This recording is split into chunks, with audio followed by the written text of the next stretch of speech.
Enough of this racket. Get out of here with that baby right now. My husband's angry shout pierced the silence of the night, driving us out into the chill of the changing season. With mornings growing colder and the threat of imminent rain, I felt the sting of desperation claw at my bones. I'm freezing. If we stay out here, we'll freeze to death, I muttered to myself, clutching our 3-month-old daughter tightly wrapped in her blanket. Despite my relentless knocking, there was no response from inside. Helpless, I hugged my crying child closer, and we stumbled on. Each step felt heavier as exhaustion settled in. Please let us in, I pleaded with the empty darkness, but the night offered no solace. Wandering aimlessly, I found myself sitting on a bench in the park, my body frozen to the core. Tears flowed freely as the events leading to our plight played out in my mind. How did we end up like this? My name is Olivia, 31 years old. Left orphaned by my parents' divorce in middle school, I was later devastated by my mother's tragic accident 2 years ago. Alone and desperate, Benjamin, a college classmate turned husband, became my anchor. His promises of support and love offered a glimmer of hope in my darkest days. But since learning about my pregnancy, Benjamin's demeanor shifted. His warmth turned to frost, his kindness replaced by indifference. Despite my morning sickness and struggles, his patience wore thin, leaving me to fend for myself. I hoped our daughter's birth would mend our fractured bond, but it only widened the chasm between us. His absence grew pronounced, his anger palpable. Every night echoed with his complaints, his resentment towards our crying baby tearing at my heart. This life, once filled with dreams of a happy family, now felt like a nightmare of loneliness and despair. My husband seemed to have an invisible shield against childcare responsibilities, always deflecting them with claims of being swamped with work. Even on his supposed days off, relaxation at home was a foreign concept to him, opting instead to gallivant around town from dawn till dusk. Left alone to tend to our baby, I found myself drained, both physically and emotionally. Each night, our daughter's cries intensified, mirroring my own mounting distress. One fateful evening, my husband's simmering frustration boiled over. Get out of this house with that baby right now. His words cut through the air like a blade, leaving me stunned. I can't do that, I stammered, but before I could plead my case, we were cast out into the biting cold, devoid of essentials like keys, wallet, or phone. Helplessness washed over me as I clung to my daughter, wrapping her tightly in a blanket to shield her from the chill. With weary steps, we trudged on until exhaustion forced me to collapse on a park bench, my mind a whirlwind of despair. How had our once promising life devolved into this chaos? As if in response to my silent lament, my daughter's cries pierced the night air once more, a painful reminder of my failure. Just as the cold began to numb my senses, a voice shattered the silence. Are you okay? The concern in the stranger's voice momentarily transported me, as if my own mother had reached out from beyond. As I looked up, a woman stood before me, her eyes filled with compassion. My husband kicked me out because of her baby's crying, I explained, the words heavy with shame. Without hesitation, the stranger extended a lifeline. Come stay at my place, she offered, her kindness a beacon of hope in the darkness. As I hesitated, unsure whether to accept her generosity, she gently took my daughter into her arms, instantly calming her restless cries. It's okay, don't worry. Let's go somewhere warm for the baby's sake. Entering her home felt like stepping into a sanctuary. My daughter was cocooned in a soft blanket, offered a comforting glass of hot milk, and cradled in the stranger's arms, her gentle snores filling the room with a sense of peace I hadn't felt in far too long. I couldn't believe it. No matter how hard I tried, the baby just wouldn't settle. It can be quite a challenge if you're not accustomed to it. As a recent grandmother, I found myself occasionally caring for the little one, perhaps explaining my newfound sensitivity to a baby's cries. Checking on the source of the noise, I found myself face to face with a woman, gentle smile easing the tension in the room. She seemed around the same age as my mother, radiating warmth that instantly put me at ease. I'm sorry for intruding like this, I murmured, feeling a wave of gratitude for her understanding. It's okay, she reassured me, her kind eyes reflecting empathy. We should help each other out in times of need. Do you need a ride home? Do you live nearby? I hesitated, memories of being cast out still fresh in my mind. No, I might just get thrown out again, I confessed, my voice faltering. Without missing a beat, she offered her hospitality. Her kindness moved me to tears once more. Thank you so much, I whispered, introducing myself. My name is Olivia. As the conversation flowed, A sudden realization dawned on me. Wait a minute, isn't your baby's name Anne? Her nod confirmed my suspicion. Yes, but how did you? It turns out, this woman was Jackson, my husband's direct superior. She had sent us a gift when Anne was born, hence her familiarity with our daughter's name. The coincidence caught me off guard, and I regretted airing my grievances about my husband to her. We're always grateful for your help, I said, my mind racing with newfound information. The thing is, my husband has been busy with work lately, and he seems quite tired. Jackson's response stunned me. That can't be right. Your husband has been on parental leave for the past 2 months. My heart skipped a beat as her words sank in. But he says he goes to work every day, I protested, confusion clouding my thoughts. He even said he has work tomorrow. It's a holiday. The office will be closed, Jackson explained, her tone tinged with concern. I wonder what he's up to. I was blindsided by the revelation that my husband, whom I believed was tirelessly working, was actually on vacation. However, the pieces of the puzzle were finally starting to fall into place. I couldn't shake off the sense of anticipation that seemed to linger on the days my husband was supposed to be at work. Ever since I became pregnant, his behavior had taken a noticeable shift, leaving me with a nagging feeling that something wasn't quite right. As I pondered how to investigate further, Jackson suggested a bold idea. Why don't you check his social media, she proposed, gesturing towards a computer in the corner of the room. I accepted her offer gratefully and began scrolling through my husband's online presence. What I discovered left me reeling in shock. A trove of photos featuring him and another woman, seemingly inseparable. They look like a couple. That's Ava, Jackson explained, her voice tinged with sympathy. She worked at our company for only 3 months before recently quitting. The pieces fell into place, confirming my worst fears. Though I had harbored suspicions, the reality of my husband's affair hit me harder than I had anticipated. Do you know her address, her contact information? I asked, my voice trembling with emotion. But Jackson hesitated, her concern evident. I'm sorry, I shouldn't have mentioned her name. It's personal information, and I can't disclose it, she replied gently, offering me solace in my moment of vulnerability. As I deflated, Jackson extended her support. I'll do everything I can to help with anything else, she assured me. But my attention was drawn back to the screen, where a series of photos showcased my husband and his mistress living a life of luxury, dining at the prestigious Paris hotel. The realization hit me like a ton of bricks. With no income during my maternity leave and our combined savings dwindling, there was no way he could afford such extravagance. No way. This can't be happening, I whispered, my heart heavy with disbelief. With trembling hands, I logged into my bank account online, hoping against hope for a different outcome. But what I found only confirmed my worst fears. My savings of $250,000 vanished. The inheritance I received after my mother's tragic car accident had been cut in half, leaving me stunned and motionless for what felt like an eternity. What's wrong? Jackson's concerned voice broke through my daze. My husband has been using my savings without my permission, I confessed, the betrayal cutting deep. I have reserved those funds for our daughter's future, trusting my husband to keep them safe. But as I reflected on recent events, the pieces began to fall into place. Leaving my debit card with him during my hospitalization for childbirth had been a mistake. He hadn't visited me once during that time, and the first withdrawal from my savings coincided with the day I handed him the card. I had never doubted his integrity, believing he had locked it away securely. I can't forgive him, I murmured, the weight of his deception crushing my spirit. He's been using my beloved mother's inheritance without my permission. Determined to expose his deceit, I accepted Jackson's offer of a digital camera. The next day, we watched from the car as my husband, wearing a self-satisfied smirk, left our house without a second thought for our daughter and me. His carefree demeanor grated against my raw emotions, fueling my resolve.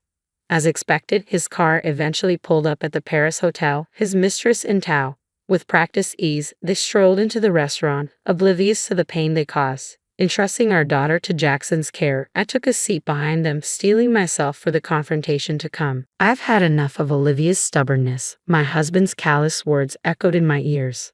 Finally kicked her out last night. Now she's filed for divorce. I'll get the compensation from her mother's accident, and maybe even alimony. You're despicable, Jackson retorted, her disgust palpable.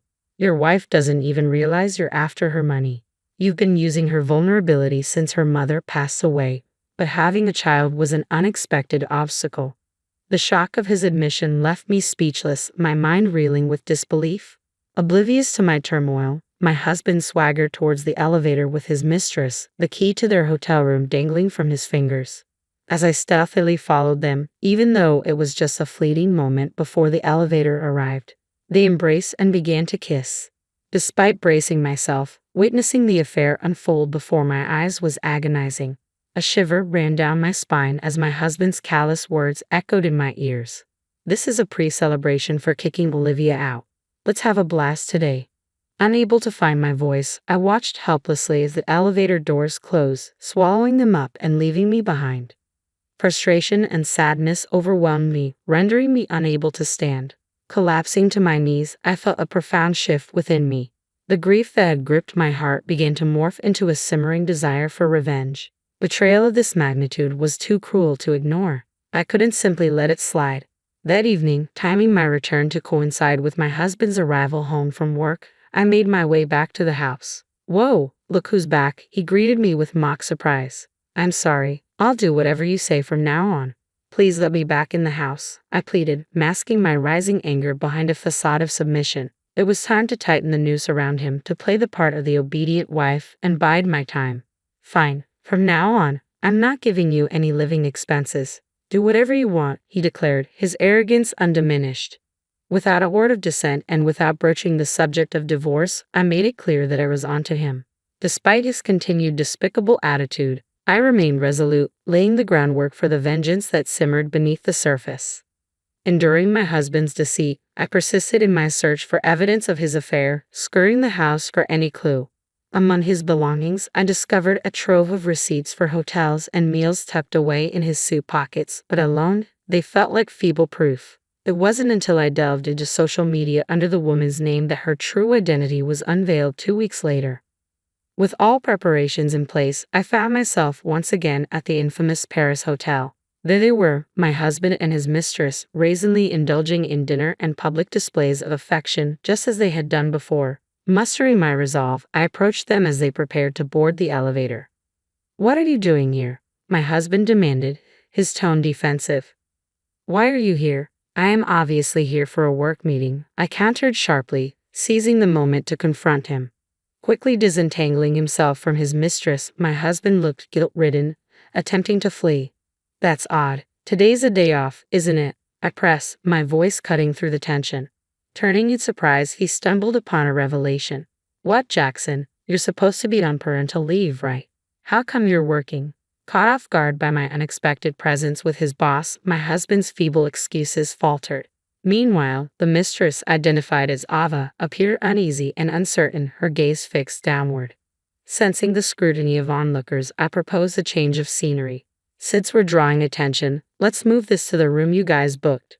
Unless you want me to scatter these photos around here. Is that okay?" I brandished the damning evidence, leaving my husband reeling. In a desperate bid to escape, he grabbed my arm and pulled me into the elevator. But Jackson intercepted, apprehending the fleeing mistress and bringing her along. "Why are you with Jackson?" my husband demanded, bewildered by the unexpected turn of events. "Since the day you kicked me out, I had nowhere to go. Jackson heard our daughter crying in the park and invited me in," I explained, seizing the opportunity to expose his hypocrisy. As we entered the room, a tense silence descended, marking the beginning of a confrontation long overdue. Dumping all the evidence onto the table, I watched as shock rippled across their faces. "What are these photos?" my husband stammered, his voice betraying a hint of panic. "I was here the day after you kicked me out of the house. It was shocking, but I took these as evidence of your affair," I explained, my tone steely with resolve. "That's low. That's my line," my husband retorted, his attempt to deflect criticism falling flat in the face of my accusations. His silence spoke volumes, but I pressed on. "I'm aware you used my savings without my consent. That money was a legacy from my mother," I continued, my voice unwavering. "That's our shared property. I don't see an issue with me using it," he countered, his arrogance grating against my sense of injustice. "It's not shared property. It's mine and mine alone," I insisted, refusing to back down. "You will return the $120,000 you used." "Come on, we're married.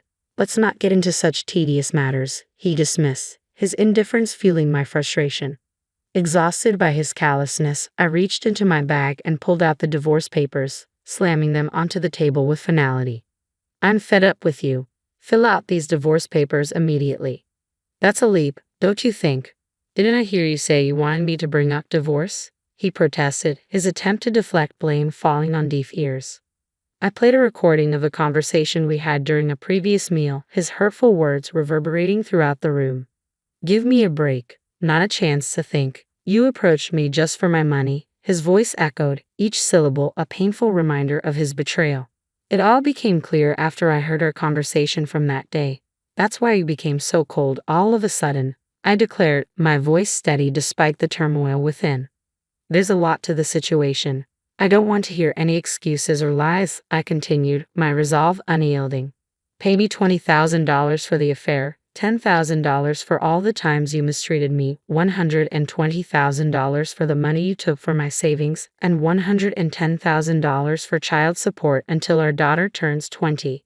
That's a total of $260,000 in one lump sum. What mistreatment? He protested, his voice tinged with desperation. But there was no denying the truth of his actions. You kicked me and our daughter out of the house in the middle of the night and didn't provide living expenses, I countered, my voice unwavering. Clearly caught off guard, he attempted to salvage the situation. Just calm down, let's talk this out, he pleaded, his tone bordering on pathetic. But there was no room for negotiation. Don't mock me, and don't think you're out of this either. I'll be seeking $20,000 in damages from you too, I retorted, my gaze unwavering.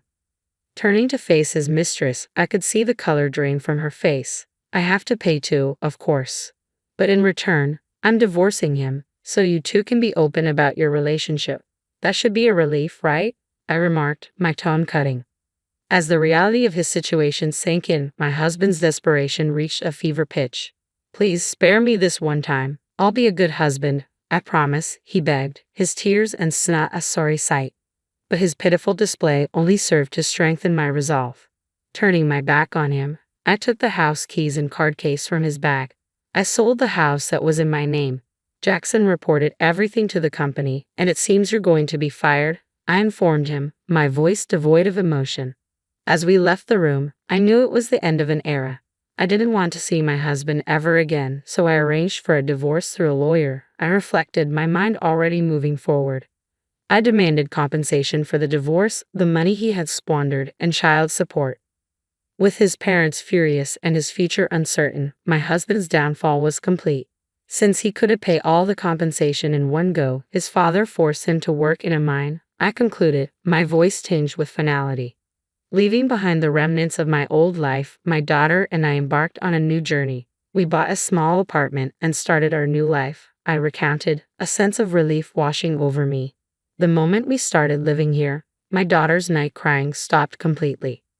Grateful for Jackson's support and the opportunity for a fresh start, I knew that together, my daughter and I would build a home filled with happiness and love. My evil mother-in-law poisoned me while I was pregnant, and my husband tossed me into the lake, thinking I was gone forever. But I survived, losing my baby in the process. While they celebrated my death, I returned, alive and furious. Their joy turned to terror as I delivered a shocking revenge they never saw coming. My name is Sophia Williams.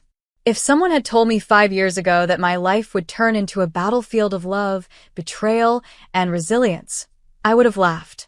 Back then, I was a 28-year-old chef, full of dreams and optimism.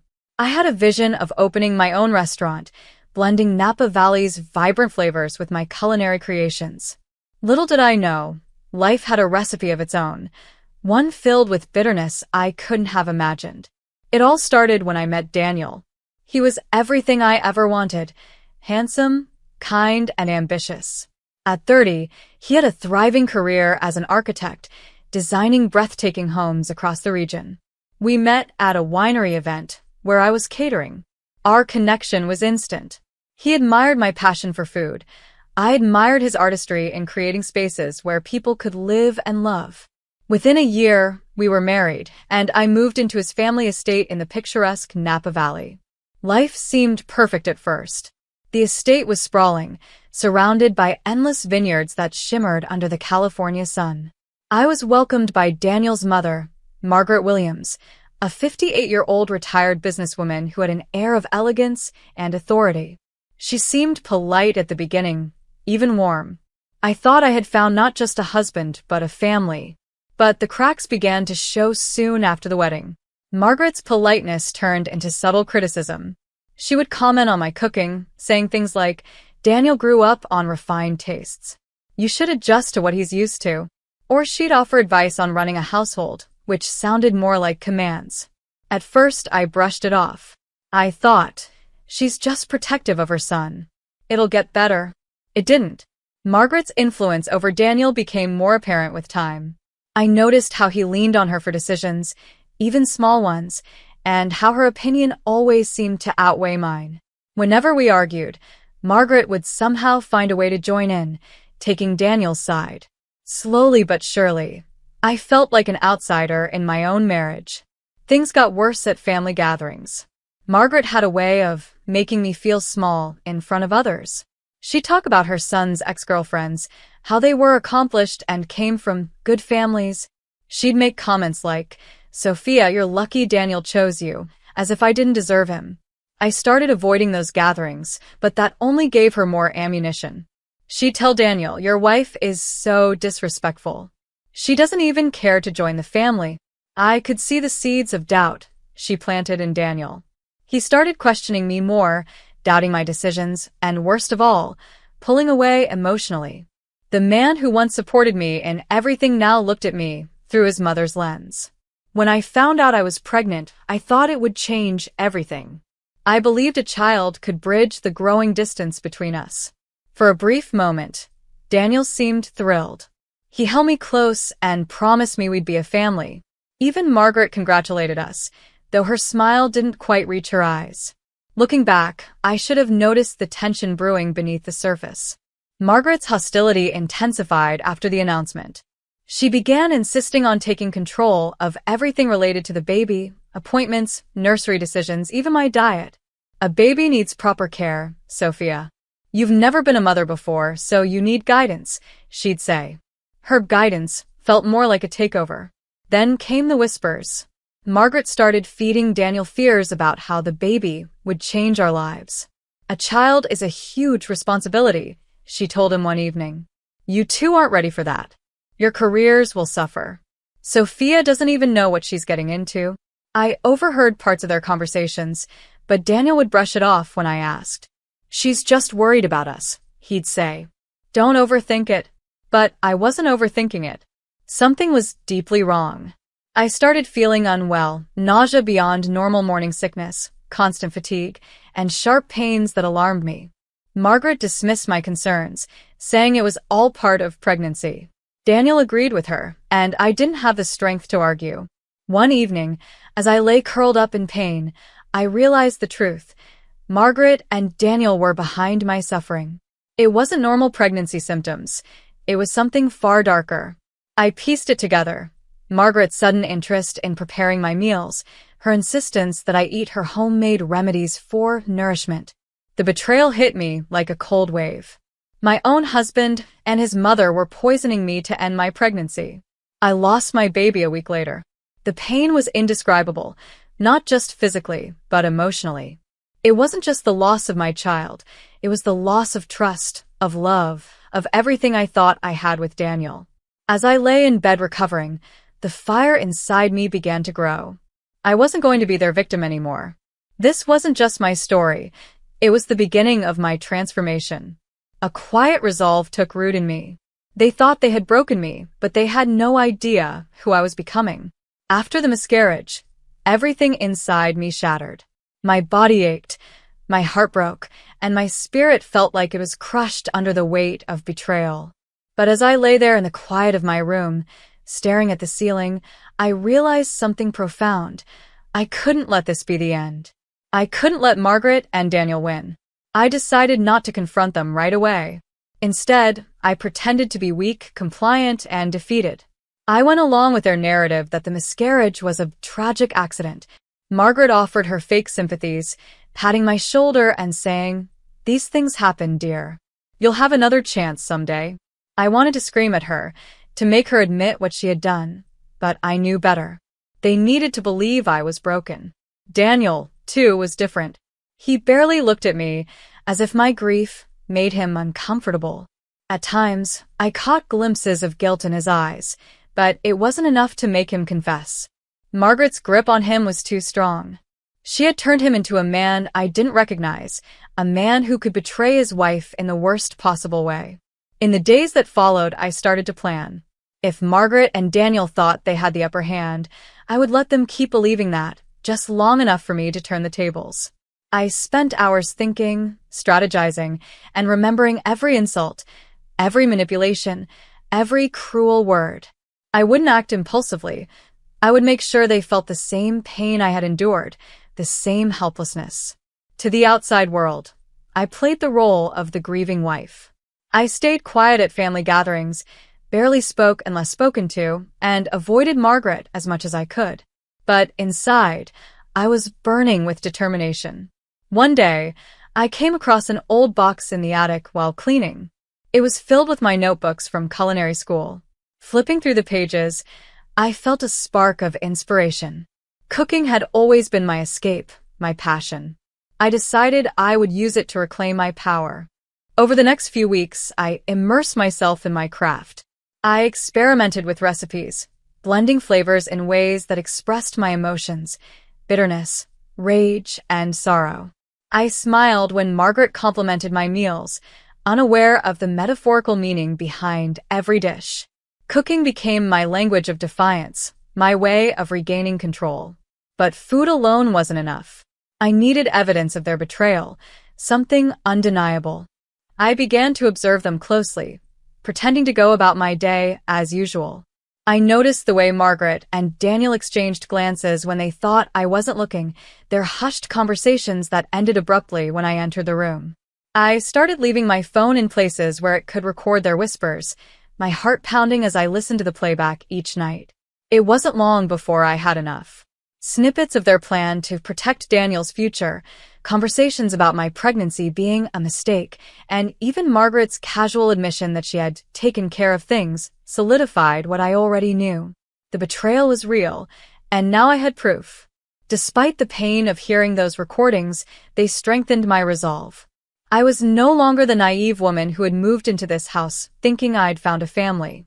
I was someone new, someone stronger, colder, and sharper.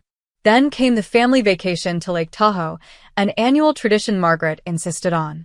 Normally, I would have dreaded spending time in close quarters with her, but this year was different. I saw it as an opportunity. I packed my bags and my hidden evidence, ready to put my plan into motion.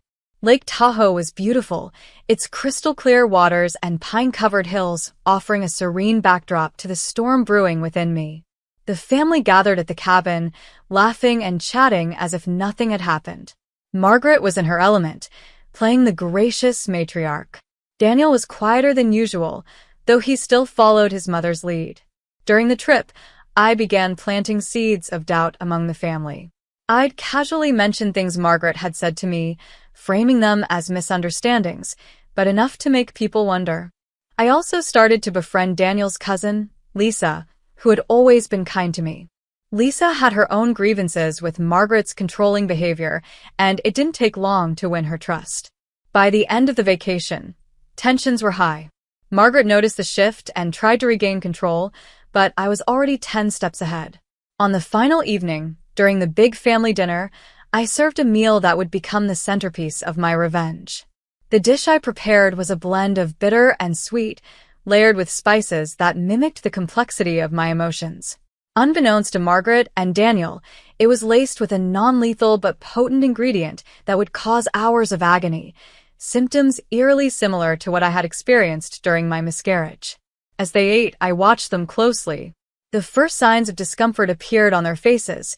Margaret's smug smile faded, and Daniel's hand trembled as he reached for water. Inside, I felt a grim satisfaction. This was only the beginning. That night, as they writhed in pain, I confronted them for the first time. I didn't raise my voice or lash out. I simply stood there, calm and composed, as they looked at me with a mixture of confusion and fear. "How does it feel?" I asked softly. "To lose control?" To feel helpless? Their responses didn't matter. I had waited long enough. The storm had begun. The night of the dinner at Lake Tahoe marked the turning point. Watching Margaret and Daniel crumble before me was satisfying, but I knew my plan was far from over. I wanted justice. Not just for myself, but for the child they had stolen from me. It wasn't enough to make them suffer in private. The world needed to know the truth. After the poison meal left them doubled over in agony, Margaret and Daniel were rushed to the local hospital. Of course, I played the concerned wife and daughter-in-law, sitting quietly in the waiting room while the rest of the family panicked. I could see the suspicion in some of their eyes, especially Lisa's. She had noticed my calm demeanor and the subtle hints I had dropped during our conversations throughout the trip. I didn't mind. I had planned for this. The next morning, Margaret and Daniel were discharged with no lasting harm but plenty of discomfort and confusion. The doctors called it acute food poisoning, and no one pressed further. They returned to the cabin, weary and embarrassed, while I prepared the next step in my plan. I had waited months to confront them properly, but it wasn't going to happen in private. No, this confrontation needed an audience. That evening, as the family gathered in the living room for a final night together, I brought out the evidence I had been collecting for months. My heart raced as I walked into the room, but I kept my face neutral, almost serene. "Everyone," I began, holding up a small flash drive, "I think it's time we clear the air." Margaret's eyes narrowed, and Daniel's face paled.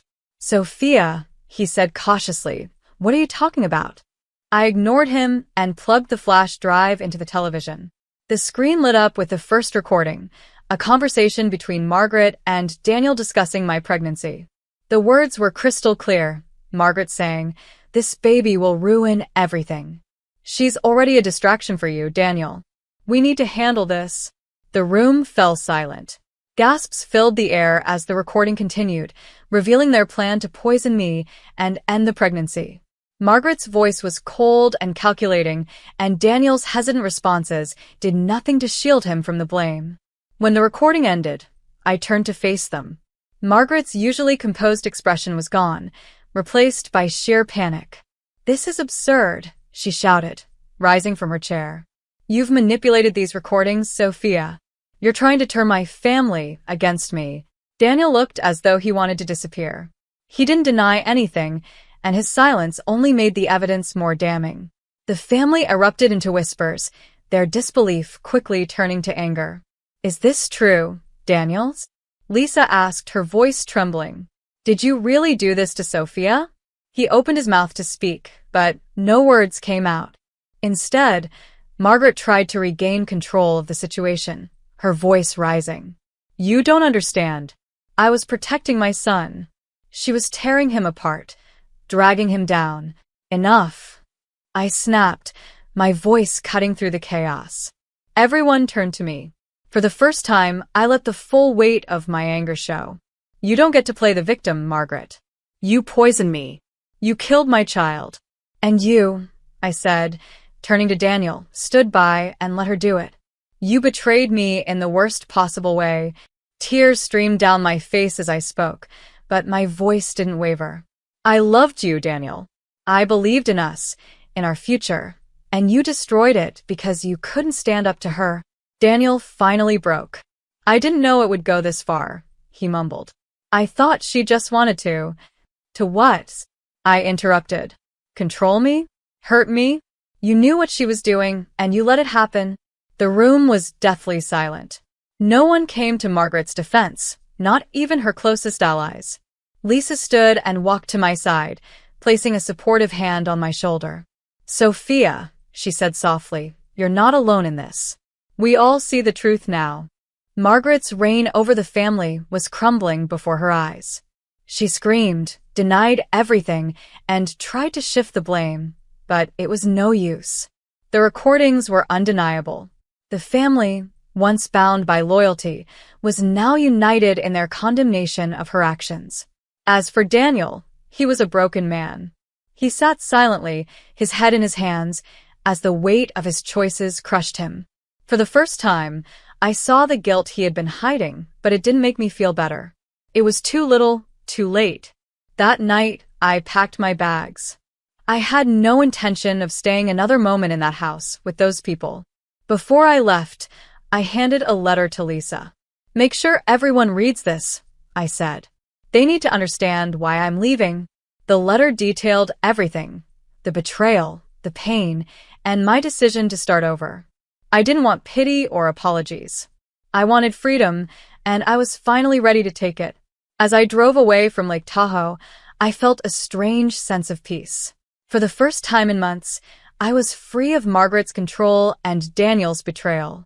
I had faced them, exposed the truth, and reclaimed my power. But my journey wasn't over yet. I still had a life to rebuild, a new chapter to write. And this time, I was writing it on my own terms. Leaving Lake Tahoe that night, I felt a wave of relief mixed with uncertainty. I was free from Margaret's manipulation and Daniel's betrayal, yet my future was a blank slate. The life I had built, the dreams I had cherished, all were shattered by their deceit. As I drove back to Napa Valley to collect my belongings, questions about my next steps loomed large. The estate, once a sanctuary, now felt cold and empty. Walking through its grand halls, I was struck by how much I had sacrificed for a love that wasn't real. Daniel wasn't there, and for that I was grateful. I didn't want more tearful goodbyes or empty apologies. In my old room, I packed what mattered most: my culinary notebooks, treasured photos, and a few personal items. Standing in the kitchen one last time, I ran my fingers across the counters, recalling the meals I had lovingly prepared. This had been my solace, my domain, but it was time to let go. Before leaving, I left a note for Daniel, not out of anger, but for closure. "Daniel, I loved you with everything I had. I believed in us, in the life we could have built together. But love isn't enough when trust is broken. You and your mother took something from me that can never be replaced. I hope you find a way to live with what you've done and learn to be better. But I won't wait for that. I'm leaving to rebuild my life, and I ask you not to follow me. This is goodbye. Sophia." I walked out without looking back.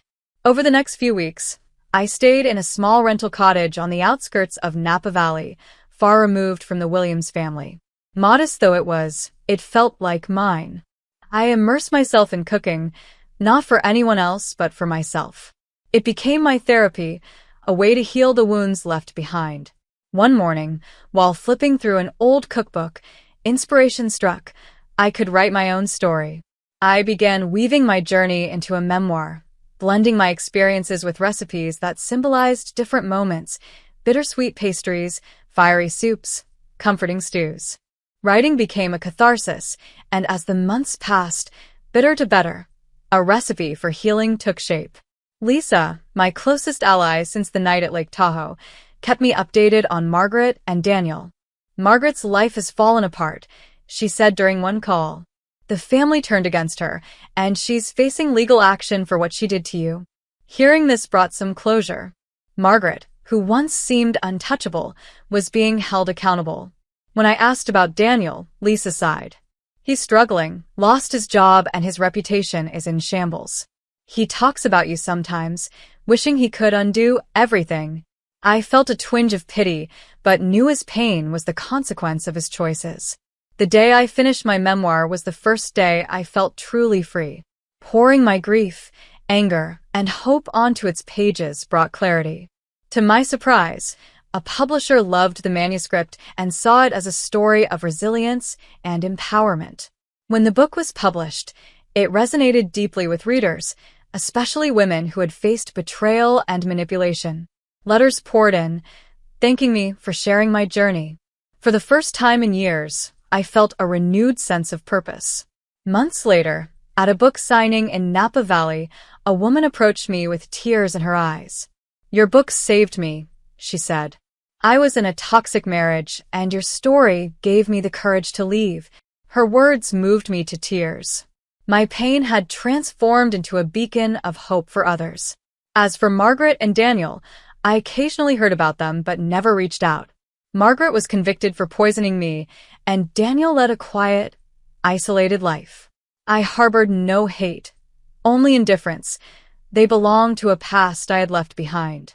Today, I've built a life of freedom and fulfillment. I opened a small restaurant where every dish reflects my journey, a reminder that even the bitterest experiences can lead to something beautiful. This is my story, not of defeat but triumph.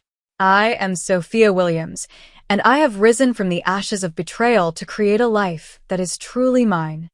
When I was unloading groceries in the driveway, my cruel mother-in-law, waiting for this moment, rushed at me with her car and hit me. I was pinned under the vehicle, badly injured, and shouting for help. She left me alone. While I was in the hospital, my cruel husband came to me and offered $50,000 to keep quiet about the incident. When the police arrived, I bravely told the truth. What came next, I could never have imagined. My name is Lauren, and for years I thought I had the perfect life, or at least I convinced myself I did. I was 32 when everything changed, but it started long before that. If you had asked me back then, I would have told you I was happy. But now, looking back, I can see I was living in a cage, pretending everything was fine while I was slowly suffocating.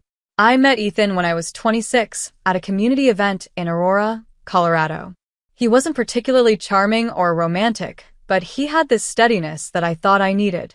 I'd had a rough few years before meeting him, working long hours at a marketing firm and navigating life on my own. Ethan seemed like a safe harbor. He wasn't flashy, but he was dependable, or so I thought. We dated for 2 years, and when he proposed, I said yes, without hesitation. I was swept up in the idea of building a life together, a family, a future. The first cracks began to show right after the wedding. We moved into Ethan's parents' home, which seemed practical at the time. His mother, Victoria, had insisted it would help us save money for our own house. What she didn't say was that it also meant she would have complete control over our lives. Victoria was a retired nurse in her mid-60s, and she had this way of making everything sound like a suggestion when it was really a command. She'd say things like, "Lauren, don't you think it's better if you handle the cooking? Ethan works so hard." Or, "You should be grateful Ethan chose you. He could have married anyone." Her tone was always polite, but her words stung. They made me feel small, like I wasn't good enough. Ethan's father, Harold, was quieter, but no better. He was a retired contractor who spent most of his time watching TV or tinkering in the garage. Harold never outright insulted me, but he didn't have to. He'd nod along with Victoria's outdated comments about a woman's place being in the home, and his silence spoke volumes. Ethan, my husband, the man I thought would stand by me, did nothing. Whenever I tried to talk to him about how his parents made me feel, he'd dismiss it with a wave of his hand. "They're old-fashioned," he'd say. "Don't take it personally." I started to feel trapped. I had given up my job to focus on our new life, thinking it was what a good wife should do. But with each passing day, I lost a little more of myself. Victoria dictated everything: how I should clean, what I should cook, even how I should dress when we had guests over. Harold backed her up, and Ethan? He just went along with it all. I felt like an outsider in my own marriage, like I was constantly walking on eggshells, trying to meet expectations I didn't even agree with. The years passed, and the dreams Ethan and I had talked about, buying our own home, starting a family, began to fade. Ethan seemed uninterested in anything that didn't involve his parents. Whenever Victoria or Harold made comments about grandchildren, Ethan would shrug and change the subject, leaving me to fend off their remarks alone. I felt abandoned, like I was carrying the weight of our relationship by myself. Then came the day everything shattered. It was a crisp morning in late spring. I was unloading groceries from the trunk of my car, trying to organize everything before heading inside. That's when I heard the engine. At first, I thought it was just someone pulling into the driveway.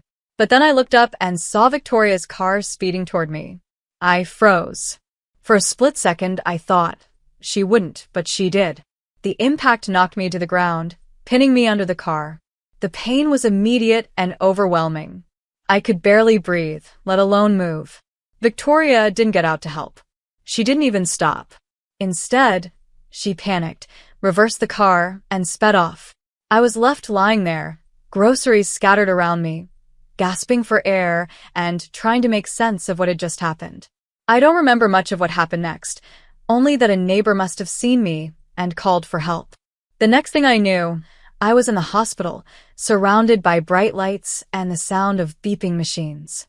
My body ached all over, and my mind was racing. Why had Victoria done this? Was it an accident or something more? I wanted answers, but they wouldn't come. Then Ethan arrived, and for a moment, I thought I'd have some comfort. I thought he'd hold my hand, tell me everything was going to be okay. Instead, he sat down next to me, his face pale, and said something I'll never forget. "Lauren," he began, his voice low and urgent. "Mom's scared." She panicked. "You can't tell the police she hit you. Just say you fell. We'll give you $50,000 to cover whatever you need, okay? Just don't make this a big deal." I stared at him, my heart sinking. My husband, the man I had trusted, was trying to buy my silence. I couldn't believe what I was hearing. He wasn't there to support me or to stand by me. He was there to protect his mother, to sweep everything under the rug like it didn't matter. Like I didn't matter. That was the moment something inside me broke. All the years of silence, of swallowing my pain, of pretending everything was fine, they all came rushing back. I looked at Ethan, and I realized I couldn't do it anymore. I couldn't lie for them. I couldn't protect people who had never protected me. I didn't know what I was going to do, but I knew one thing for sure. I wasn't going to stay silent. That's where it all began, the fight for my life, for my truth. And let me tell you, it wasn't easy. But for the first time in years, I felt something I hadn't felt in a long time: determination. I wasn't just Lauren, the quiet, submissive wife anymore. I was Lauren, the woman who was ready to fight back. I lay there in that hospital bed, Ethan's words echoing in my mind. "Don't make this a big deal." His tone was casual, but his meaning wasn't. He wanted me to lie, to protect his mother, to protect the image of their perfect family. And that $50,000 he dangled in front of me like a carrot? It wasn't kindness. It was a bribe, a price tag on my silence. I didn't say anything to him then. I couldn't. My throat felt dry, my mind racing with anger and betrayal. He left soon after, his face tense, saying he'd come back later to talk things through. But I already knew what he'd say. Ethan would try to twist the situation, make it sound like I was being unreasonable. After he left, the room felt eerily quiet. I stared at the ceiling, trying to process everything. Victoria's actions, Ethan's betrayal, all the years I had endured their control and mistreatment. It was like a dam had broken. For years, I'd convinced myself that things weren't that bad. But now, lying there with my body bruised and aching, I couldn't deny it anymore. They didn't care about me. Not Victoria. Not Harold. And not even Ethan, the man who had vowed to love and protect me. Then something unexpected happened. A doctor came in to check on me. He introduced himself as Dr. Michael Carter, and he must have seen the look on my face because he paused, pulling up a chair next to my bed. "Lauren," he said gently, "you look like you have a lot on your mind. Do you want to talk about it?" I don't know why I opened up to him, but I did. Maybe it was the kindness in his voice, or the way he genuinely seemed to care. I told him everything. How Victoria had hit me, how Ethan wanted me to lie, how trapped I had felt in my marriage. By the time I finished, tears were streaming down my face. Dr. Carter didn't interrupt, didn't judge. He just listened. When I was done, he said something I'll never forget. "Lauren, I know this feels overwhelming right now, but you don't have to face it alone. What happened to you isn't just wrong, it's a crime. And you have every right to stand up for yourself." His words hit me like a bolt of lightning. For the first time, I felt like someone was on my side. Someone saw me, really saw me, and didn't think I was overreacting. Dr. Carter encouraged me to speak to the police, to tell them the truth about what had happened. He even offered to connect me with a counselor who could help me process everything. That night, I couldn't sleep. My body hurt, but it was nothing compared to the ache in my heart.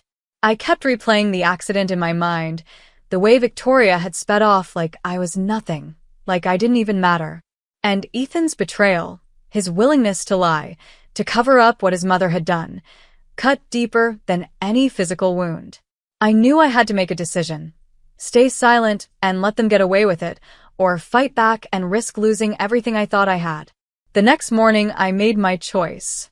When the police officer came to take my statement, I told him everything.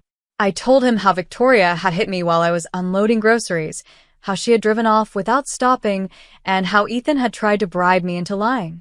The officer, Detective James Rollins, listened carefully, taking notes. He asked me questions about the details of the accident, and for the first time, I felt a sense of control. I wasn't just a victim anymore. I was taking action. Later that day, my neighbor, Rachel, came to visit me. Rachel and I weren't particularly close before this, but she had always been kind.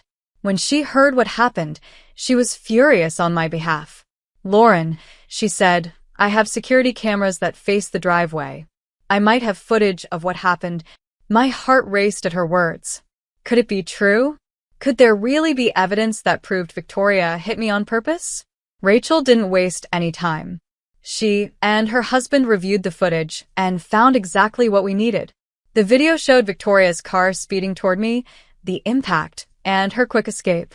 When Rachel showed it to me, I felt a mix of emotions, relief, anger, and a renewed sense of determination.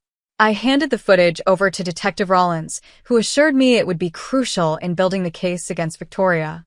But the fight was far from over. A few days later, Ethan came back to the hospital. His demeanor was different this time, less confident, more desperate. "Lauren, you have to think about what you're doing," he said, pacing the room.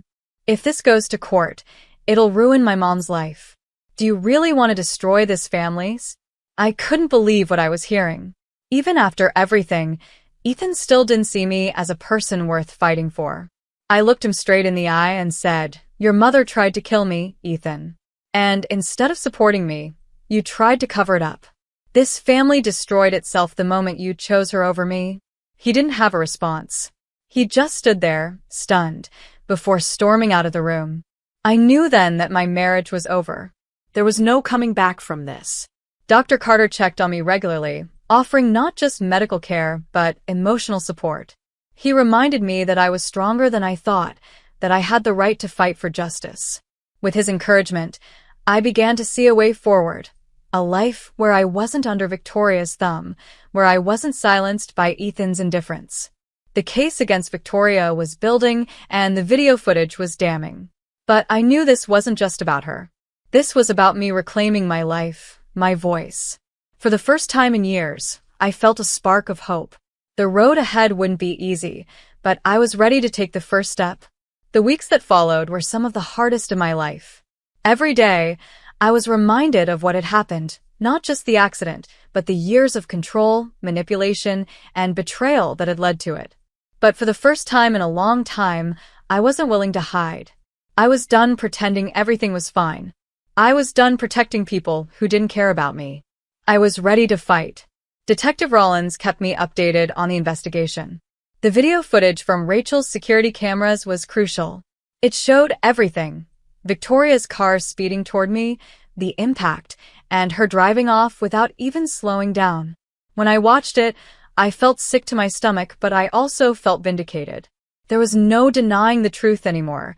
Not for Victoria, not for Ethan, not for anyone.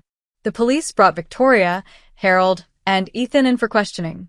Victoria tried to act surprised, as if she had no idea why she was there. "It was an accident," she insisted, her voice trembling. I didn't mean to hurt her, but the video didn't lie. It showed her reckless actions for what they were.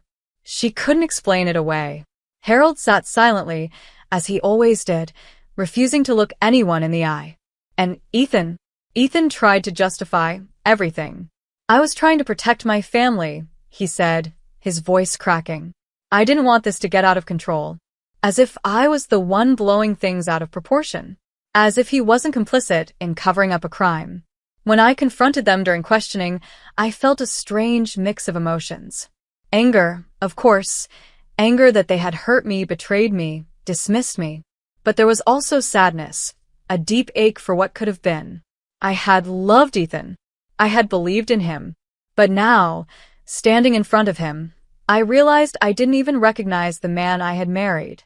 "Do you have any idea what you've done to me?" I asked him, my voice steady but firm. Your mother could have killed me, Ethan.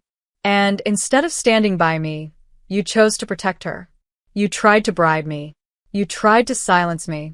How can you call that love? Ethan didn't answer.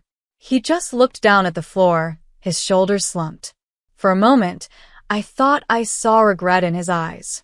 But it didn't matter anymore. Regret wouldn't change what he'd done. Regret wouldn't undo the pain he'd caused. The charges came quickly after that. Victoria was arrested for attempted murder and fleeing the scene of a crime. Ethan was charged as an accessory, and Harold faced charges for obstruction of justice. When the news broke, the entire town was in shock. People who had once respected the family were outraged. Victoria's name, once associated with charity events and social clubs, became a symbol of betrayal and cruelty. Ethan, who had always seemed so steady and dependable, was exposed as a coward. Through it all, I leaned on the people who truly cared about me. Rachel and her husband were a constant source of support, offering me a safe space to recover and rebuild. And then there was Dr. Carter. Michael, as he asked me to call him, became more than just my doctor. He became a friend, someone I could trust, someone who reminded me of my own strength when I felt like giving up. Lauren, he said one day after a particularly emotional meeting with the police, you've been through hell, but you've handled it with more grace and courage than most people ever could. Don't let them take away your sense of who you are. You're stronger than you think. Those words stayed with me. They became a mantra, a reminder that I wasn't just a victim. I was a survivor. As the legal proceedings began, I made another decision. I filed for divorce. There was no saving my marriage, not after everything that had happened. Ethan's betrayal wasn't just about the accident. It was about years of dismissing my feelings, of siding with his parents, of leaving me to fend for myself. I couldn't live like that anymore. I didn't want to. The divorce was messy, but I didn't care. I wasn't fighting for money or property. I was fighting for my freedom. And when the papers were finally signed, I felt a weight lift off my shoulders. For the first time in years, I felt like I could breathe. But even as I started to move forward, the trial loomed in the distance. I knew it wouldn't be easy to face Victoria, Harold, and Ethan in court. I knew they would try to twist the story, to paint me as overdramatic or vindictive. But I also knew I had the truth on my side, and I was ready to fight for it. Looking back, I think that was the moment I truly began to heal, not when I decided to fight, but when I realized I could. When I realized I had the strength to stand up for myself, to demand justice, to reclaim my life. It wasn't just about the accident anymore. It was about everything they had taken from me, and everything I was determined to take back. The day of the trial arrived faster than I expected. I walked into the courtroom with my heart pounding, but my head held high. This was it, the moment I'd been waiting for, the moment I would finally face the people who had hurt me and demand justice. Victoria, Harold, and Ethan sat at the defendant's table, their faces a mix of defiance and fear. They avoided my eyes, but I didn't care. I wasn't there to look for remorse. I was there to speak my truth. The prosecution laid everything bare. The video footage from Rachel's security camera, the medical reports, and my testimony about Ethan's attempts to bribe me into silence. Every detail painted a clear picture of what had happened that day and the years of manipulation I had endured. When the footage of Victoria hitting me was played in court, the room fell silent. The sound of the impact, my body hitting the ground, and Victoria's car speeding away, it was undeniable. Victoria tried to maintain her usual air of control, but it cracked under the weight of the evidence. She claimed it was a mistake, that she hadn't seen me. But the footage showed otherwise, and her words rang hollow. Harold, as always, stayed silent, his guilt written all over his face. Ethan tried to justify his actions, saying he was trying to protect his family, but his excuses fell flat. The truth was laid bare for everyone to see. When it was my turn to speak, I stood before the courtroom and told my story. I didn't hold back. I spoke about the accident, yes, but also about the years of emotional abuse and neglect I had endured. I spoke about the weight of living under Victoria's control, Harold's complicit silence, and Ethan's constant betrayal. This isn't just about what happened that day. I said, my voice steady despite the tears threatening to fall. This is about a pattern of cruelty and disregard. It's about a family that chose to protect themselves at the expense of my safety, my dignity, and my life. When the verdict was announced, I felt the wave of relief wash over me. Victoria was found guilty of attempted murder and fleeing the scene of a crime. Harold was convicted of obstruction of justice, and Ethan was found guilty as an accessory. Victoria received a lengthy prison sentence, Harold was placed under house arrest, and Ethan was sentenced to 3 years in prison. They had tried to control me, to silence me, but in the end, the truth won. After the trial, I began to rebuild my life in earnest. The divorce had been finalized, and I moved into a small but cozy apartment, my first real home in years. Rachel and her husband became like family to me, their support unwavering. And then there was Michael, Dr. Carter, the man who had been there for me in my darkest moments, became an even more significant part of my life. What started as friendship grew into something deeper. Michael was kind, patient, and understanding in ways I had never known. He didn't try to fix me or rush my healing. He simply stood by me, reminding me that I was capable of standing on my own. A year after the trial, we married in a small, intimate ceremony surrounded by people who truly cared about us.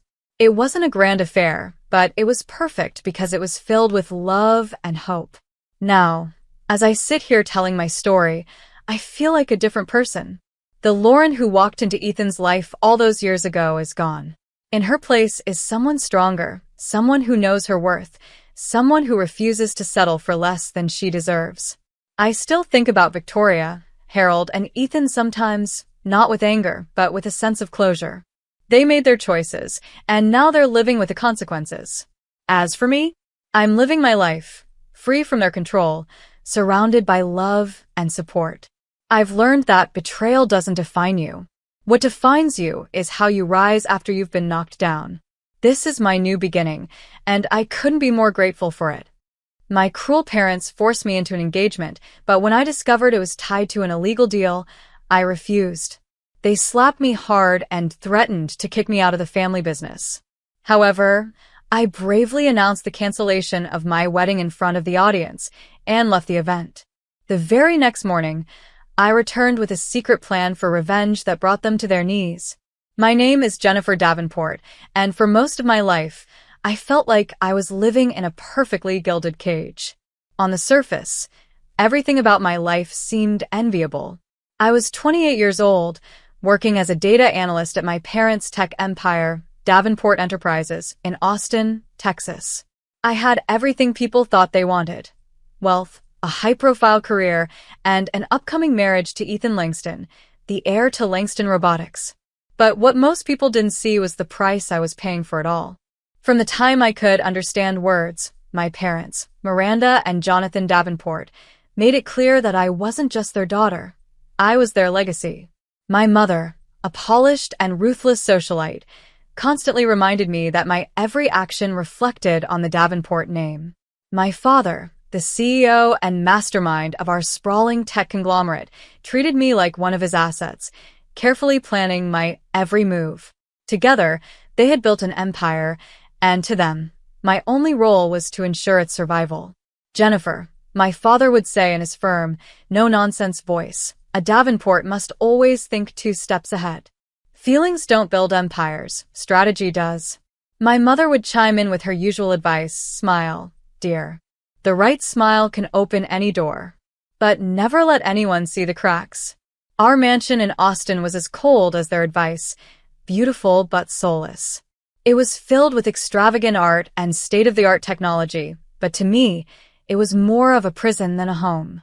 Every decision I made, from the college I attended to the job I took, was dictated by their grand plan. Even my engagement to Ethan wasn't about love. It was about securing an alliance between 2 powerful families. Ethan Langston was the textbook definition of perfect on paper. Handsome, wealthy, and intelligent, he was everything my parents wanted in a son-in-law. But to me, he was just another part of their plan, someone who spoke in boardroom jargon even over dinner. I knew he didn't care about me. He cared about the merger of our companies. And yet, I kept going through the motions because I couldn't see a way out. At least, not until I met Ryan Carter. It all started with a data breach at Davenport Enterprises. One morning, I walked into work to find the office buzzing with panic. Hackers had targeted one of our systems, and my father had hired an external cybersecurity expert to assess the damage. That's when I met Ryan. He walked into the conference room wearing a confident smile, his laptop slung over his shoulder. Unlike everyone else, who was in a state of chaos, Ryan seemed calm and collected. He introduced himself with a firm handshake and a warm, disarming tone. "Hi, I'm Ryan Carter. Let's see if we can untangle this mess, shall we?" At first, I dismissed him as just another consultant. But as the day went on, I found myself drawn to him. He had this ability to explain complex systems in a way that made them seem simple. He also had a sharp sense of humor that lightened the tension in the room. Over the course of the week, as we worked together to resolve the breach, I began to realize how different Ryan was from the people in my world. He wasn't driven by power or appearances. He was passionate about what he did, and that passion was contagious. One evening, after everyone else had left, Ryan and I ended up sitting in the break room, sharing a vending machine coffee. We talked about everything, our work, our pasts, even our dreams.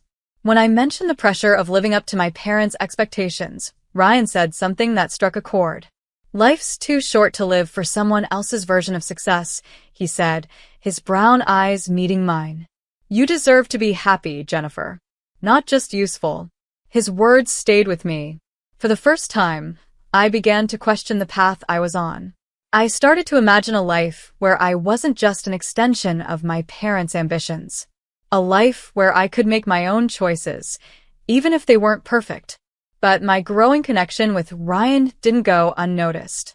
Ethan started to question why I was spending so much time on the data breach, and my mother made pointed comments about my inappropriate friendships.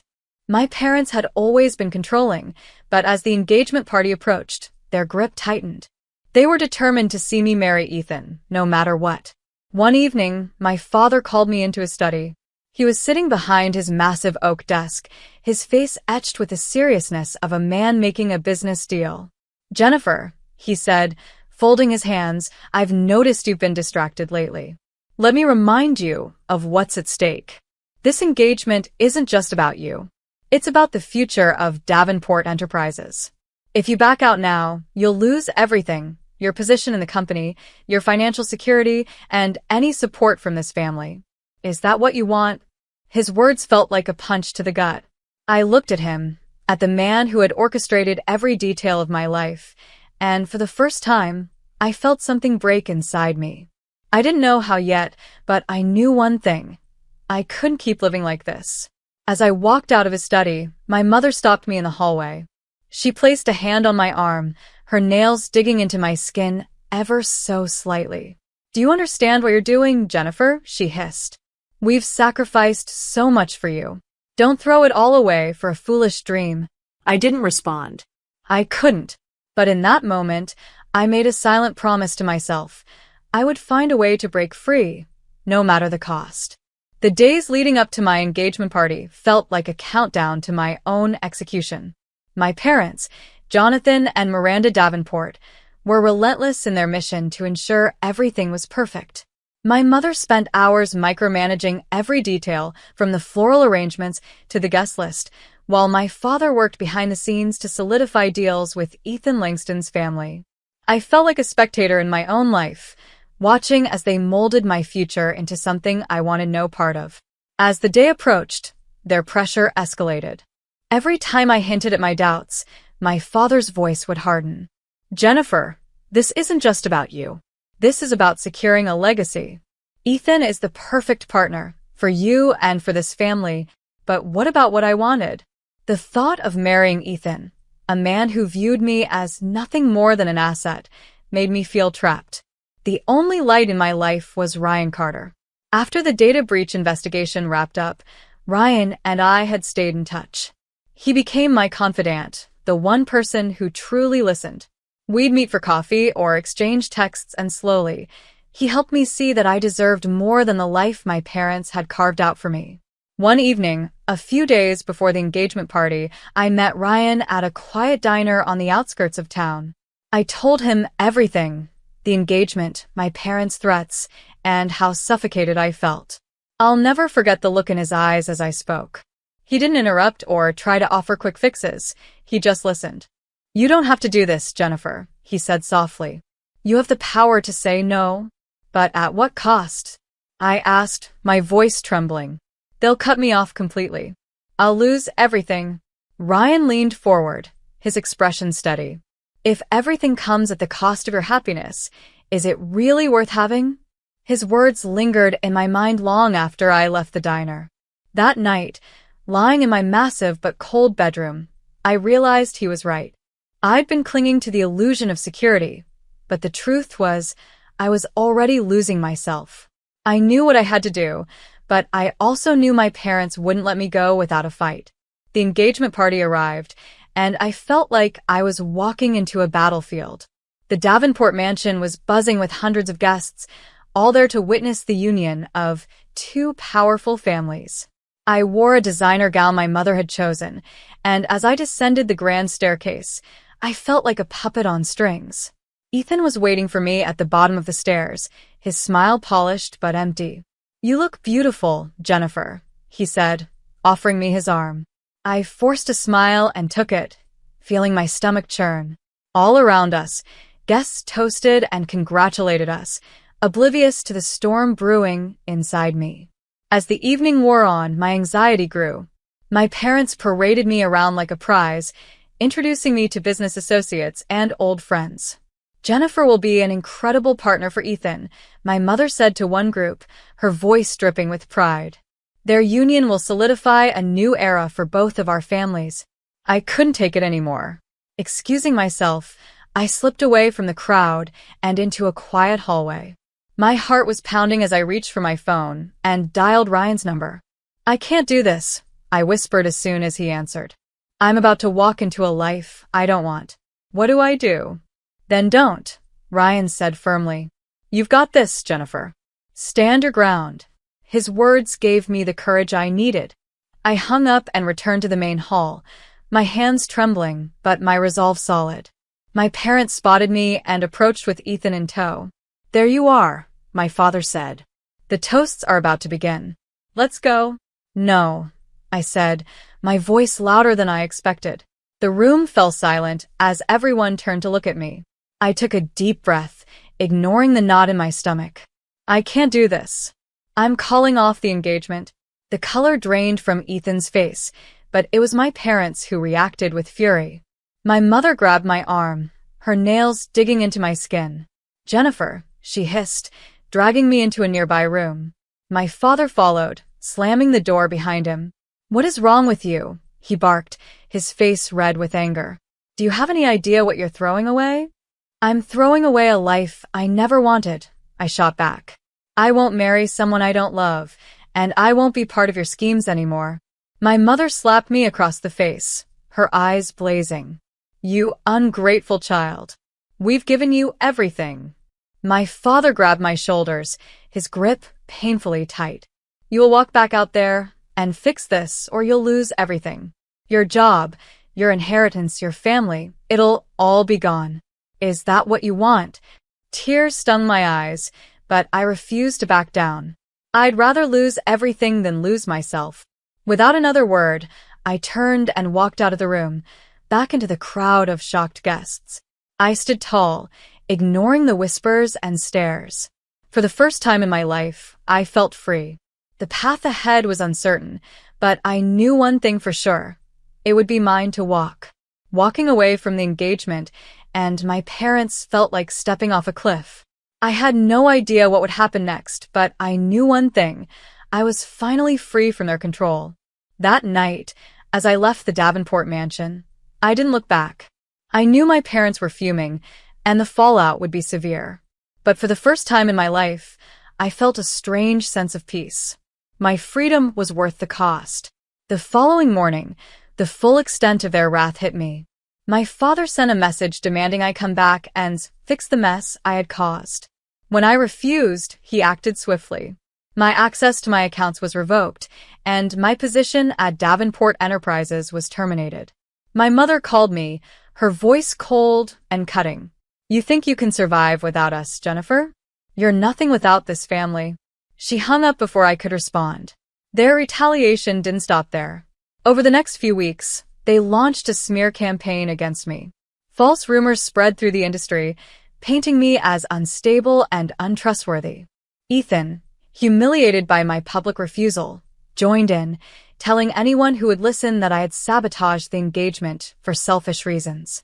I felt the walls closing in, but I refused to let them break me. Ryan was my anchor through it all.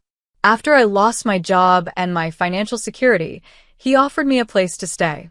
His small apartment in Houston was a far cry from the luxury I was used to, but it quickly became a sanctuary. I spent my days job hunting and my nights talking with Ryan about what I wanted for my future. One evening, over takeout and a bottle of cheap wine, he asked me a question that changed everything. "What if we start something together?" he said. "You're brilliant with data and analytics, and I've got the cybersecurity side covered. We could build something new, our own company, free from all the nonsense." The idea terrified me, but it also ignited a spark of hope. For years, I had worked under my parents' shadow, never feeling like my accomplishments were truly mine. This was my chance to prove to myself, and to them, that I was capable of standing on my own. With Ryan's encouragement, I agreed. Starting a business from scratch was harder than I imagined. We pooled what little resources we had to launch a small cybersecurity and analytics firm. Our first office was a tiny shared space with outdated equipment, but we made it work. Ryan handled the technical side, while I focused on building a client base. Slowly but surely, we began to gain traction. Word spread about our integrity and innovative solutions, and we started to attract clients who valued what we stood for. The work was grueling, and the obstacles seemed endless. My parents didn't make it any easier. They used their influence to try and block our progress, pressuring potential clients to stay away from us. Ethan, bitter and vengeful, spread lies about our company, calling it a desperate vanity project. But every challenge only strengthened my resolve. One day, while researching potential clients, I stumbled upon something that made my blood run cold. Buried deep in the financial records of Davenport Enterprises were transactions that pointed to illegal activities, offshore accounts, fraudulent contracts, and under-the-table deals. My parents had been using my name to authorize some of these transactions, making me an unwitting accomplice in their schemes. I felt a surge of anger and betrayal like never before. They hadn't just tried to control my life, they had tried to ruin it. When I showed the evidence to Ryan, he was as furious as I was. "We need to expose this," he said. "They can't get away with it." But exposing them wouldn't be easy. My parents were powerful, and they had spent years building their empire. If I went up against them, I knew they would fight back with everything they had. Still, I couldn't let fear stop me. I had spent too long living under their thumb. It was time to take a stand, not just for myself, but for everyone they had hurt. As Ryan and I prepared to confront them, I realized something important. For the first time, I wasn't running away from my problems. I was facing them head-on. And no matter what happened, I knew I wasn't alone. Ryan stood by me every step of the way, and together, we were ready to take on whatever came next. The day I decided to expose my parents felt like the calm before a storm. Ryan and I had spent weeks compiling the evidence, bank records, fraudulent contracts, and correspondence that proved my parents had been using my name to authorize their illegal activities. The deeper we dug, the clearer it became that Davenport Enterprises wasn't just unethical, it was a house of cards built on lies. All it needed was one push to collapse. We scheduled a press conference in Houston, far from the reach of my parents' influence. The night before, I barely slept, my mind racing with thoughts of what could happen. Would the truth even matter against people as powerful as Jonathan and Miranda Davenport? Could I really stand up to them after all they had done? Ryan was my rock, calming my fears and reminding me why we were doing this. "Tomorrow," he said, holding my hand, "you take back your life. No matter what happens, you're not alone." The next morning, I stood in front of a room full of reporters, cameras flashing as I stepped up to the podium. My heart pounded as I began to speak, but I drew strength from the truth. I told them everything about the illegal transactions, the manipulation, and how my parents had used their power to silence anyone who dared to challenge them. As I laid out the evidence, the room grew quieter, the weight of my words sinking in. By the end of the press conference, I felt a strange mix of fear and relief. I had done it. The truth was out in the open. Now, it was up to the world to decide what to do with it. The backlash was immediate.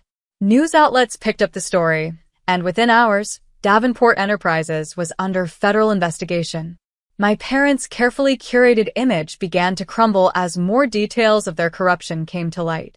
Employees stepped forward to share stories of exploitation and abuse. Even Ethan, who had stood by them during my engagement, distanced himself, publicly condemning their actions. As expected, my parents didn't go down without a fight. My father released a statement denying everything, calling me a disgruntled former employee trying to tarnish their legacy. My mother went on a televised interview, feigning heartbreak and painting me as an ungrateful daughter. But the evidence was irrefutable, and the public wasn't buying their lies anymore.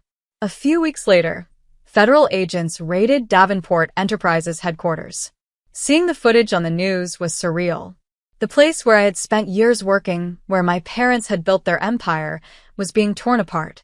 Jonathan and Miranda were arrested on charges of fraud, embezzlement, and conspiracy. It was over. In the aftermath, I expected to feel vindicated, but what I felt was a mixture of sadness and closure.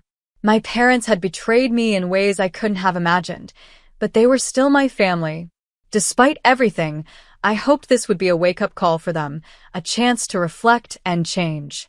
But I knew better than to wait for their approval. I had a new life to build. Ryan and I threw ourselves into our work, and our company flourished.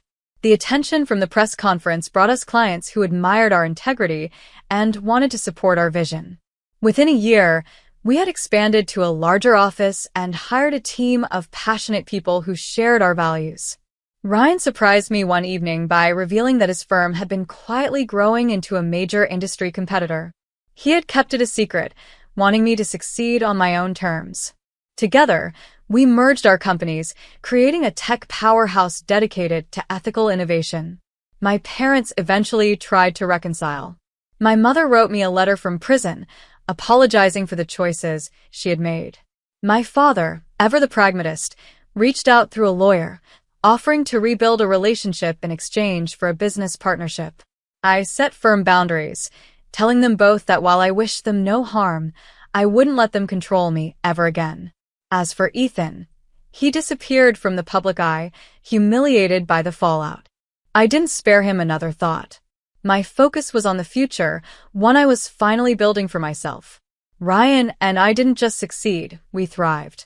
We used our resources to support underprivileged communities and mentor young entrepreneurs, ensuring no one else would have to go through what I did. Our work gave me a sense of purpose I had never felt before. Looking back, I sometimes marvel at how far I've come.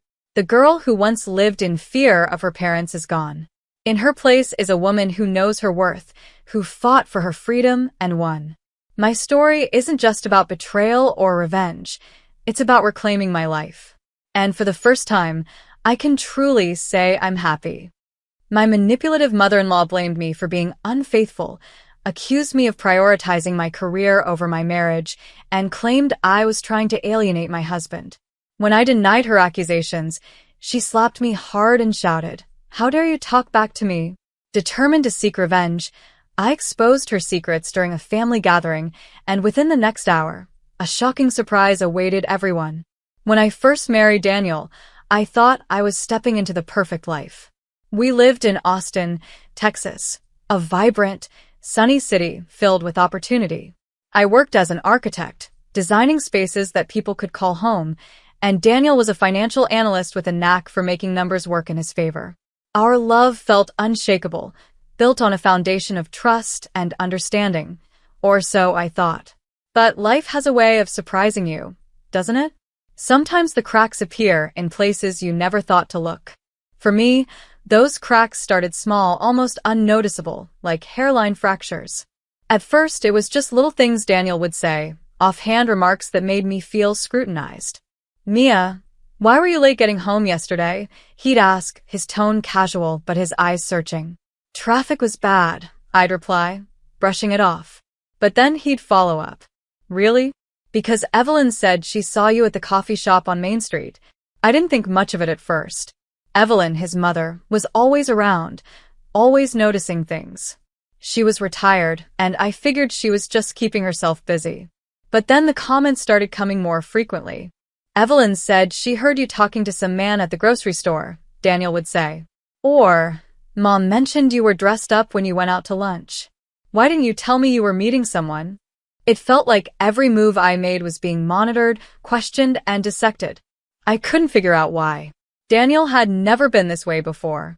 He was the kind of man who trusted me, who celebrated my independence and drive. I tried to dismiss the growing unease, convincing myself it was all in my head. But deep down, I knew something was off. The tipping point came one evening when Daniel came home late from work. His face was tight with tension, and he barely met my eyes as he set his briefcase down. "We need to talk," he said, his voice low. I froze. "What's wrong?" He hesitated, and then the words spilled out. "Mom thinks, she thinks you might be hiding something from me. She's noticed a lot of strange things lately. And honestly, Mia, I've started noticing them too." The air was knocked out of me. Hiding something? What was he talking about? "Daniel, that's ridiculous. What could I possibly be hiding?" I demanded. He sighed, running a hand through his hair. "I don't know, Mia. But things aren't adding up. You're always so busy, always out. And Mom said she's seen things that don't make sense." I couldn't believe what I was hearing. Evelyn, the woman who had always been polite but distant, was planting seeds of doubt in my husband's mind. And worse, he was listening to her. That night, I couldn't sleep. I lay awake, staring at the ceiling, trying to understand how we had gotten to this point. When had Evelyn decided I wasn't good enough for her son? Was it the fact that I had a demanding career? That I wasn't the type to dote on Daniel the way she did? I decided I had to confront her. The next morning, I drove to her house. Evelyn greeted me at the door with her usual smile, but I could see something calculating in her eyes. "Evelyn, we need to talk," I said, stepping inside without waiting for an invitation. She raised an eyebrow. "Of course, dear. What's on your mind?" I didn't mince words. "I know you've been talking to Daniel about me. Spreading lies. Why are you doing this?" She feigned surprise, her voice dripping with sweetness. "Lies? Mia, I don't know what you're talking about. I only tell Daniel what I see. If you have nothing to hide, you have nothing to worry about." Her words sent a chill through me. She wasn't denying it. She was twisting the knife, letting me know that she held the power to shape Daniel's perception of me. I left her house that day feeling more determined than ever to protect my marriage. But I also knew I was dealing with someone who wasn't going to back down easily. In the weeks that followed, things got worse. Daniel's doubts grew, fueled by Evelyn's whispers. I started noticing Rachel, an old friend of his, popping up more frequently. Evelyn would casually mention her in conversation. "Rachel stopped by to see Daniel the other day," she'd say. "It's so nice that they've stayed close all these years. Don't you think, Mia?" It was infuriating. I could see what she was doing, but Daniel couldn't, or wouldn't. He dismissed my concerns, chalking them up to jealousy. I felt trapped, powerless, like I was losing my husband to a force I couldn't control. But I wasn't going to give up without a fight. If Evelyn wanted to play dirty, I would play smart. I started paying attention, piecing together the puzzle of her manipulation. I had no idea just how deep her betrayal went, but I was determined to find out. As time went on, I realized I couldn't rely on Daniel to see the truth. His loyalty to his mother was unshakable, and Evelyn knew exactly how to exploit it. I had to take matters into my own hands. If I wanted to save my marriage and my sanity, I needed proof of what Evelyn was doing. The first thing I did was start paying closer attention to her patterns. Evelyn was smart, I'll give her that. She never said anything outright that could be pinned down as malicious. Her words were always wrapped in layers of plausible deniability. "I'm just looking out for you," she'd tell Daniel, or "I only want the best for our family." But I knew better. Behind her sugary tone was a carefully crafted web of lies, and I was determined to untangle it. I started keeping a journal, documenting every interaction I had with her, every suspicious comment she made, and every time Daniel came to me with something she'd said. At first, it felt like I was grasping at straws, but soon a pattern began to emerge. Evelyn wasn't just making idle observations. She was deliberately feeding Daniel doubts about me, and she was using Rachel to do it. Rachel. Even thinking about her name made my stomach churn. She and Daniel had been friends since college, and while I never felt threatened by her before, that changed once Evelyn got involved. Suddenly, Rachel was everywhere. She was texting Daniel more often, dropping by unannounced, even joining us for dinner on a couple of occasions. And Evelyn? She was thrilled. "You're so lucky to have someone like Rachel in your life," she told Daniel one evening as we sat around the dining table. "She's always been so supportive of you." I couldn't take it anymore. After Rachel left that night, I confronted Daniel. "Why is she here all the time?" I demanded. "Why are you letting her get so close to us?" Daniel frowned, clearly annoyed. "Mia, she's just a friend. Don't turn this into something it's not." But I couldn't shake the feeling that it was more than that. Evelyn was using Rachel as a pawn, planting her in our lives to drive a wedge between us. I needed evidence to prove it. One day, I decided to follow my instincts. I installed a small recording app on my phone and left it running during a visit to Evelyn's house. It felt sneaky, underhanded, but I didn't care. I was desperate. When I played back the recording later that night, my heart sank. Evelyn's voice was crystal clear. "You know, Daniel deserves someone who truly appreciates him. Someone like Rachel. She's so much more grounded than Mia. Don't you think?" There it was. Proof that she was actively trying to undermine me. But what really broke me was hearing Daniel's response. "I don't know, Mom. Sometimes I wonder if you're right." Those words cut deeper than anything I'd ever heard. My own husband was doubting me, and Evelyn was the one pulling the strings. I wanted to scream, to cry, to confront Daniel right then and there. But I knew I had to play it smart. If I reacted impulsively, Evelyn would just spin it to her advantage. I decided to dig deeper. Over the next few weeks, I collected more recordings, more texts, and even photos of Evelyn meeting with Rachel at a local cafe. It became clear that she wasn't just planting doubts. She was actively encouraging Rachel to pursue Daniel.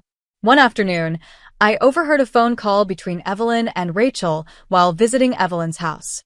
I stayed out of sight, my heart pounding as I listened. "Daniel's been so stressed lately," Evelyn said. "You should check in on him. Maybe invite him out for coffee. He needs someone like you to talk to." Rachel's response was just as infuriating. "I've been meaning to. Thanks for letting me know, Evelyn." It was like watching a slow-motion train wreck. Evelyn was orchestrating everything, and Rachel was going along with it. I knew then that this wasn't just about jealousy or control. Evelyn wanted me out of the picture entirely. But I wasn't going to let that happen. Armed with my evidence, I began formulating a plan. I would confront Evelyn and Daniel in a way that left no room for denial. I wanted the truth to come out in front of everyone: Evelyn, Daniel, Rachel, and the rest of the family. It was the only way to break her hold on him and expose her for who she really was. Still, there were moments of doubt. Was I doing the right thing? What if Daniel chose to side with her? What if he never forgave me for going behind his back? These questions kept me up at night, but every time I thought about Evelyn's lies, I felt my resolve harden. The final straw came a week before Daniel's brother Ethan's birthday party. I found a text message on Daniel's phone from Rachel. It was nothing explicit, but it was clear she was trying to meet up with him alone. "Let's grab coffee soon," it read. "I miss our talks." I confronted Daniel about it, and his response only confirmed my fears. "Why are you going through my phone, Mia?" he snapped. "You're acting paranoid." "Paranoid?" I shot back. "Do you even hear yourself? Your mother is trying to destroy our marriage, and you're letting her do it." He didn't respond, just walked away, leaving me standing there, trembling with anger and frustration. That was the moment I knew there was no turning back. I spent the next few days preparing for the confrontation. I gathered every piece of evidence I had, recordings, texts, photos, and made sure it was organized and undeniable. When Ethan's birthday party rolled around, I was ready. Evelyn wouldn't know what hit her. When the day of Ethan's birthday party finally arrived, I felt a mix of nerves and determination. I had everything I needed to confront Evelyn, Daniel, and even Rachel if it came to that. I wasn't sure how the rest of the family would react, but I knew I couldn't keep living like this. The lies, the manipulation, it had to stop. The party was held at Daniel's parent house, a spacious home with a big backyard perfect for family gatherings. The sun was shining, and everyone seemed in high spirits. Evelyn was playing the role of the perfect hostess, smiling and chatting with relatives, while Daniel stuck close to her, looking more relaxed than he'd been in weeks. Rachel was there too, mingling comfortably with the family. Seeing her made my stomach twist, but I kept my composure. I couldn't afford to let my emotions get the better of me. I waited until most of the guests had finished eating and were gathered in the living room for cake and presents. The perfect moment came when someone asked Ethan to make a speech. As he stood up and began thanking everyone for coming, I could feel my heart pounding. This was it, the moment I would take back control of my life. When Ethan finished, I stood up. "Before we continue, I need to say something," I announced, my voice steady despite the adrenaline coursing through me. All eyes turned to me, and I could see Evelyn's smile falter. "What is it, Mia?" she asked, her tone sugary sweet, but her eyes narrowing slightly. I looked directly at her. "It's about you, Evelyn, and the things you've been saying and doing behind my back." The room fell silent. Daniel shifted uncomfortably in his seat, and Evelyn's expression hardened. "I don't know what you're talking about," she said, her voice sharp now. "Yes, you do," I replied, my voice firm. I pulled my phone out of my pocket and opened the recordings I had saved. "For weeks, you've been spreading lies about me to Daniel, accusing me of things I haven't done. You've been manipulating him, and you've even been encouraging Rachel to get closer to him. I have proof." Evelyn's face turned pale, but she quickly regained her composure. "This is ridiculous," she said with a forced laugh. "You're trying to turn my son against me. How dare you?" Daniel looked between us, his confusion evident. "Mia, what are you talking about?" he asked, his voice tinged with frustration. "I'm talking about this," I said, pressing play on the first recording.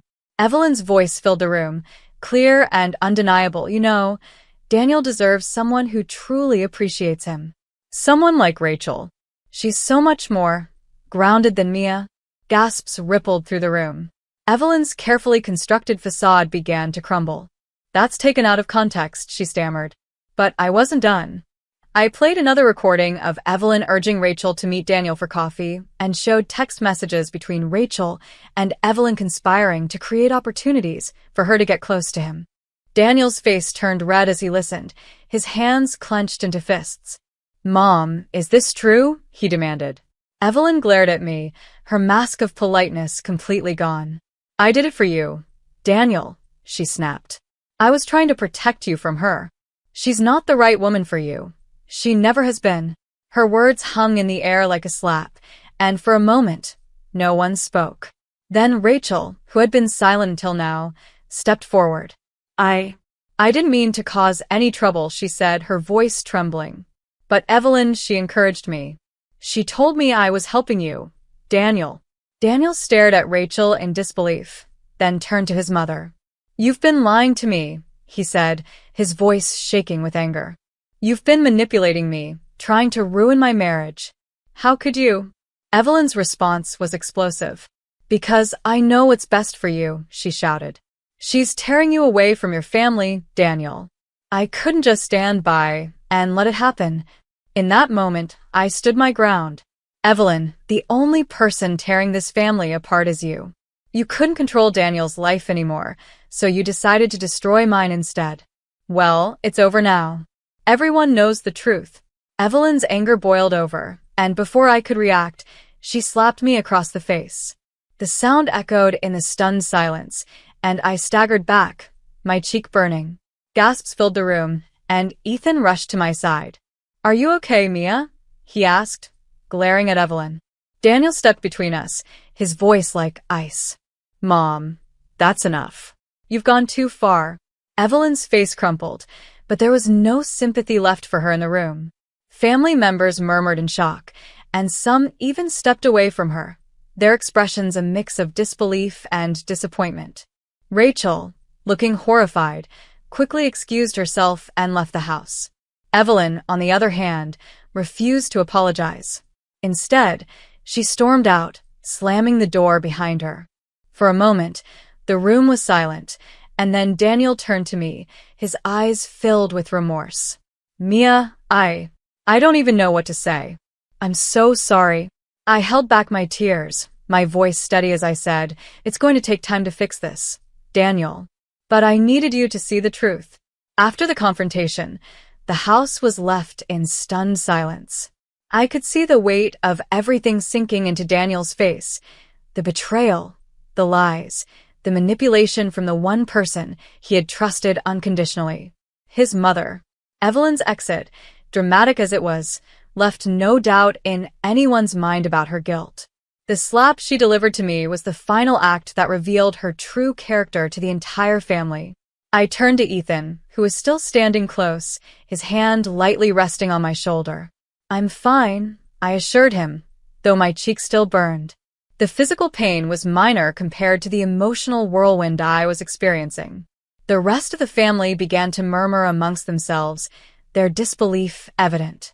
I overheard snippets of conversations. "I can't believe Evelyn would do that. Poor Mia. And even, she's always been a little controlling. But this is too much." Daniel stood frozen, his hands on his hips and his head bowed.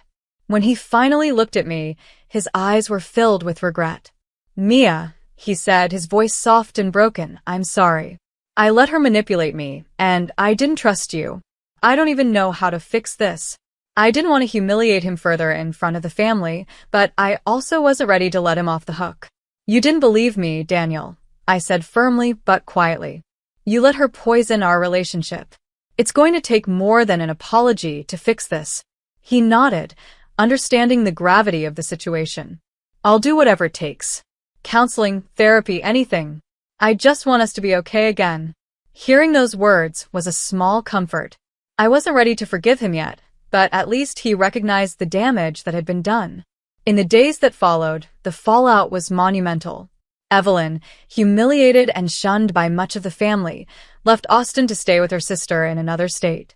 She made no effort to apologize, doubling down on her belief that she had only been protecting Daniel.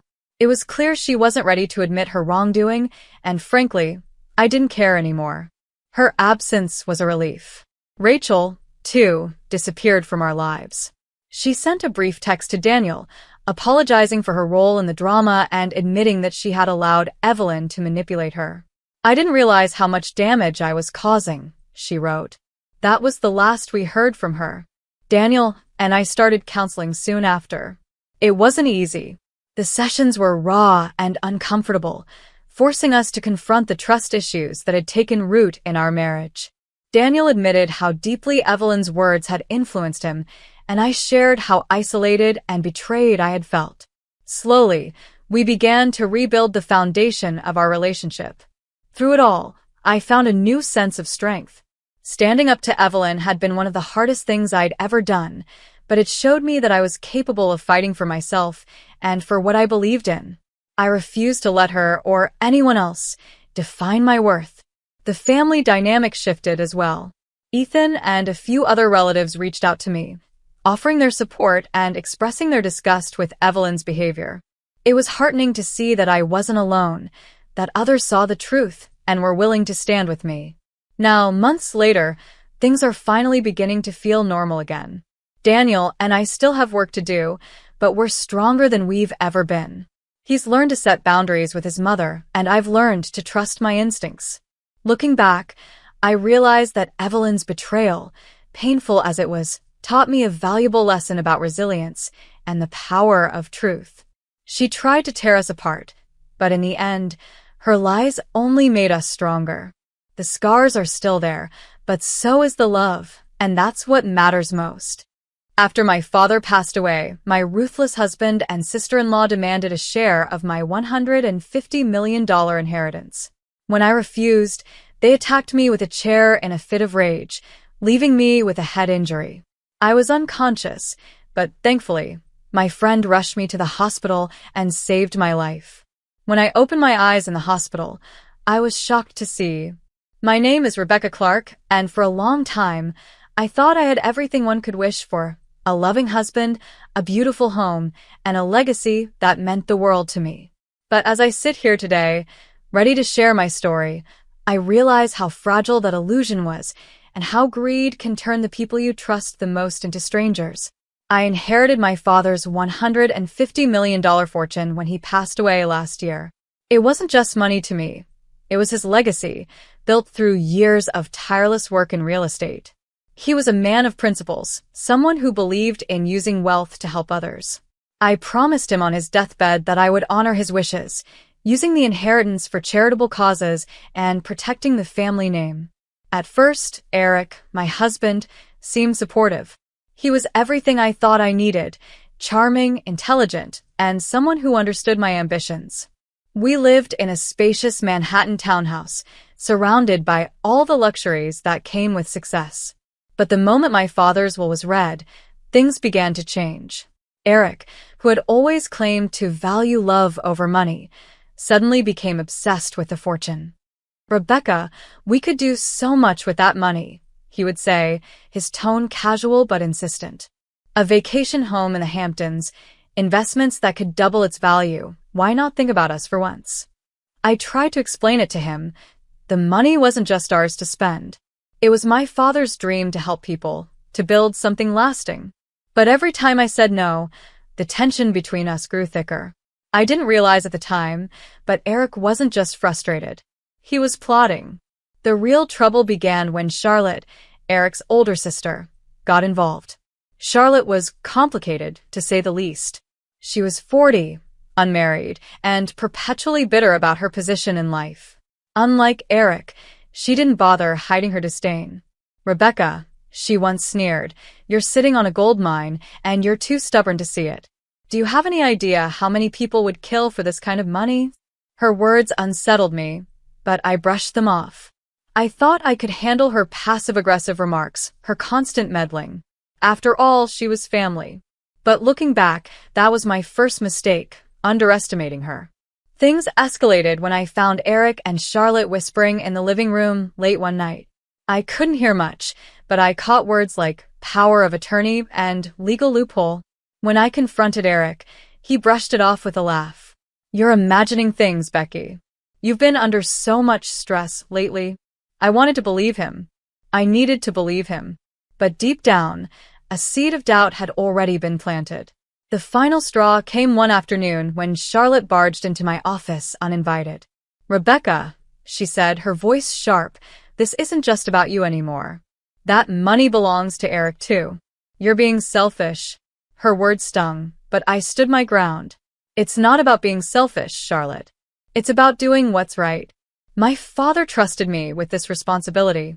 Her eyes narrowed, and for the first time, I saw a flicker of something dangerous in her expression. "Responsibility," she spat. "You have no idea what you're doing." The tension in the house became unbearable. Eric and Charlotte were always scheming, always whispering. They thought I didn't notice, but I did. I started locking my office door, keeping my documents hidden. I even considered hiring a lawyer, but a part of me still hoped things would settle down. That hope shattered the night of the robbery. It was a quiet evening. I was alone in the living room, reading through some old letters from my father, when I heard a crash. I barely had time to react before someone lunged at me, a figure in a ski mask, holding what looked like a chair. I screamed, struggling to get away, but the next thing I knew, pain exploded in my head. Everything went blurry, and I collapsed to the floor. When I woke up, I was in the hospital, my head bandaged and my body aching. The police said it looked like a random break-in, but something didn't add up. Why hadn't anything been stolen? And why did the robber seem to know exactly where I'd be? As I lay there, piecing things together, I realized the horrifying truth. This wasn't a random attack. It was Charlotte. And if Charlotte was behind it, Eric had to be involved too. That was the moment everything changed. I decided then and there that I wouldn't be a victim. If they wanted to play dirty, I would fight back, but on my terms. When I woke up in that hospital bed, everything felt like a bad dream. My head throbbed, my vision was blurry, and my body ached from the attack. But the worst pain wasn't physical. It was the betrayal. The people I had trusted the most, Eric and Charlotte, had turned on me for money. My father's money. I knew I couldn't sit back and let them win. I had to fight, and to do that I needed a plan. The first thing I did was pretend I couldn't remember anything about the attack. When the doctor asked if I recalled what happened, I shook my head and said, "I don't know, everything's so fuzzy." The police visited to take my statement, but I gave them nothing. I saw the skepticism in their eyes, but I didn't care. The less I said, the better. Eric arrived later that evening, putting on the performance of a lifetime. "Becky," he said, rushing to my side, "I'm so sorry this happened to you. I've been worried sick." He held my hand, but it felt cold, almost calculated. "I don't remember much," I murmured, studying his reaction. His face relaxed, and I knew my act was working. Charlotte visited the next day, bringing flowers and wearing a mask of concern. "Rebecca, this is awful," she said, her voice dripping with fake sympathy. "Do you have any idea who could have done this?" I wanted to scream at her, to tell her I knew exactly who was responsible, but I forced myself to stay calm. Instead, I shrugged weakly. "I don't know. Maybe a burglar?" Her lips curled into a small, satisfied smile. "Well, you're lucky to be alive. That's all that matters." Lucky? That word hung in the air, taunting me. No, I wasn't lucky. I was furious. But I wasn't going to let them see it. Not yet. Once I was discharged from the hospital, I returned home to find things exactly as I had left them, except for Eric and Charlotte. They were everywhere, hovering like vultures. I played along, acting confused and fragile, while secretly planning my next move. I knew I needed evidence, something irrefutable that would expose them. So, I bought a small recording device and hid it in my home office, the one place I knew Eric and Charlotte wouldn't resist snooping around. The opportunity came quicker than I expected. One afternoon, I pretended to go out for a walk but stayed close enough to eavesdrop. Sure enough, as soon as they thought I was gone, Eric and Charlotte began talking in the office. "I told you you hit her too hard," Eric hissed. "Don't blame me," Charlotte shot back. She was supposed to be scared enough to hand over control of the money. How was I supposed to know she'd end up in the hospitals? I clenched my fists, forcing myself to stay quiet. My heart raced, as their words confirmed everything I already knew. "Well, now she doesn't even remember anything," Eric said, his tone cold. "We just have to push her a little more. Get her to sign something, anything that gives me access to the funds. And if she doesn't?" Charlotte asked. "Then we'll find another way," Eric replied.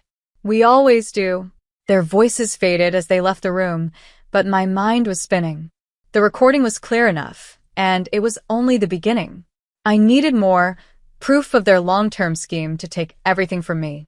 Over the next few weeks, I played the perfect role of the confused and helpless wife.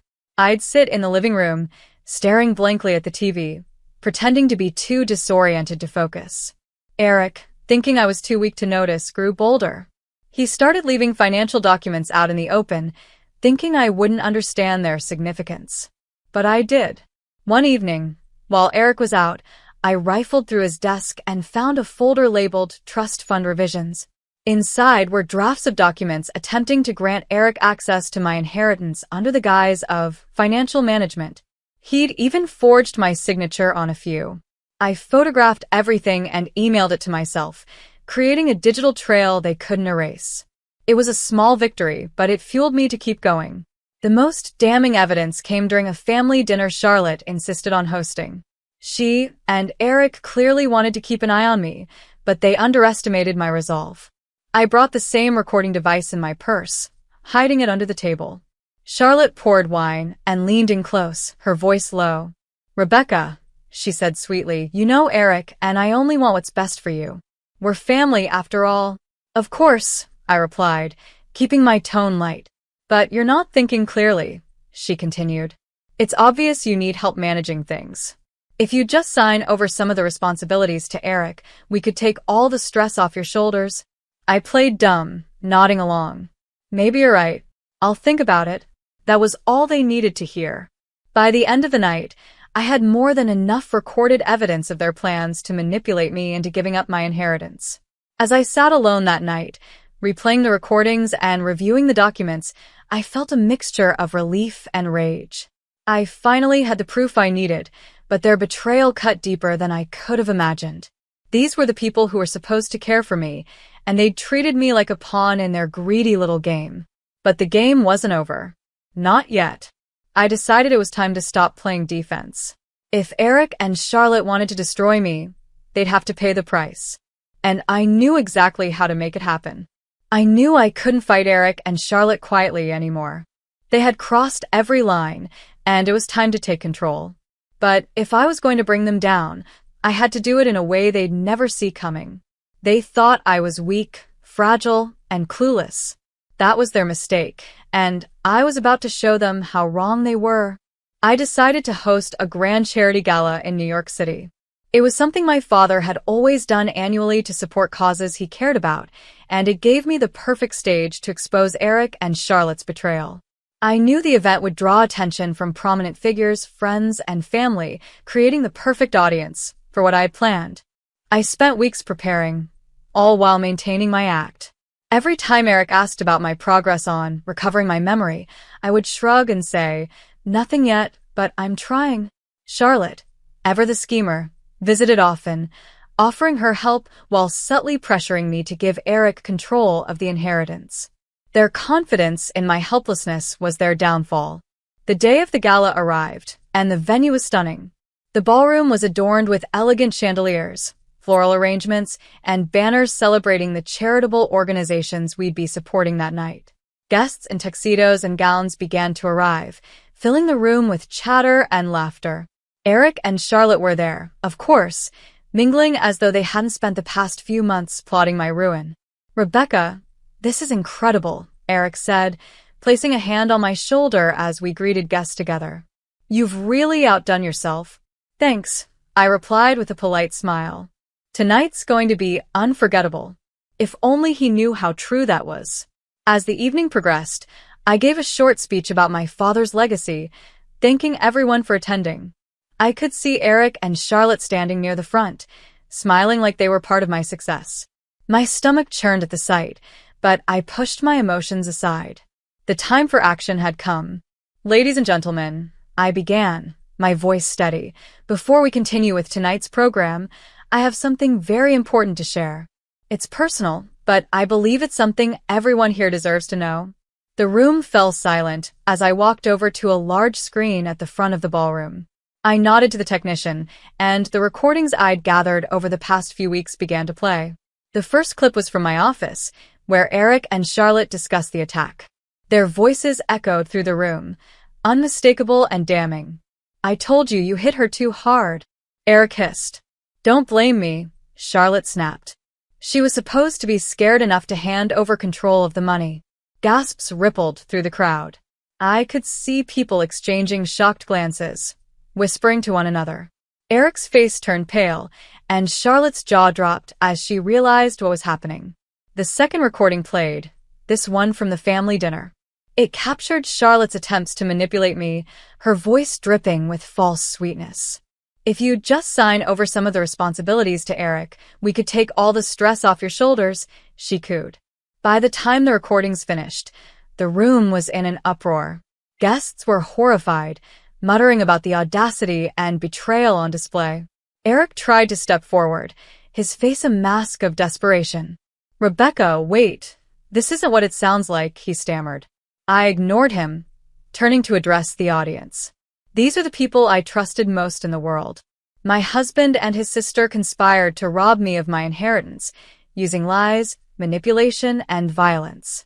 But their greed blinded them to one simple truth: I will not be a victim. The shock wasn't over yet. I held up a folder, pausing for effect before continuing. And now, for the final revelation. My father's will. Eric and Charlotte froze. They hadn't expected this. This, I said, opening the folder, is a legal document my father helped me prepare years ago. It supersedes all other arrangements. Effective immediately, every penny of the $150 million inheritance will be redirected to the charitable organizations my father loved so dearly. Neither Eric nor Charlotte will receive a single dollar. The crowd erupted into applause, but I barely heard it. I was watching Eric and Charlotte, their expressions shifting from shock to fury. For once, they were utterly powerless. Of course, I didn't stop there. After the gala, I handed all the evidence to the authorities. The recordings, the forged documents, and even testimony from a few of Charlotte's former friends who'd come forward after seeing the gala revelations. It was more than enough to charge them with assault, conspiracy, and fraud.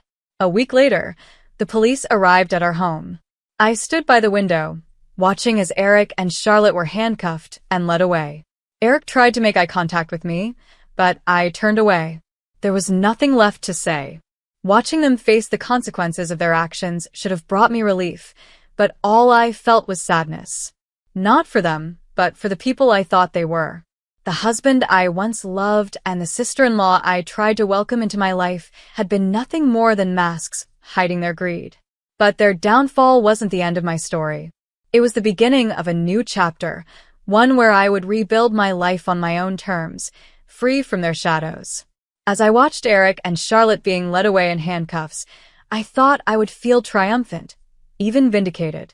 After all, I had exposed their betrayal, turned their schemes against them, and ensured they faced justice. But what I felt was something deeper, a sense of closure, a clean break from the toxic hold they had on my life.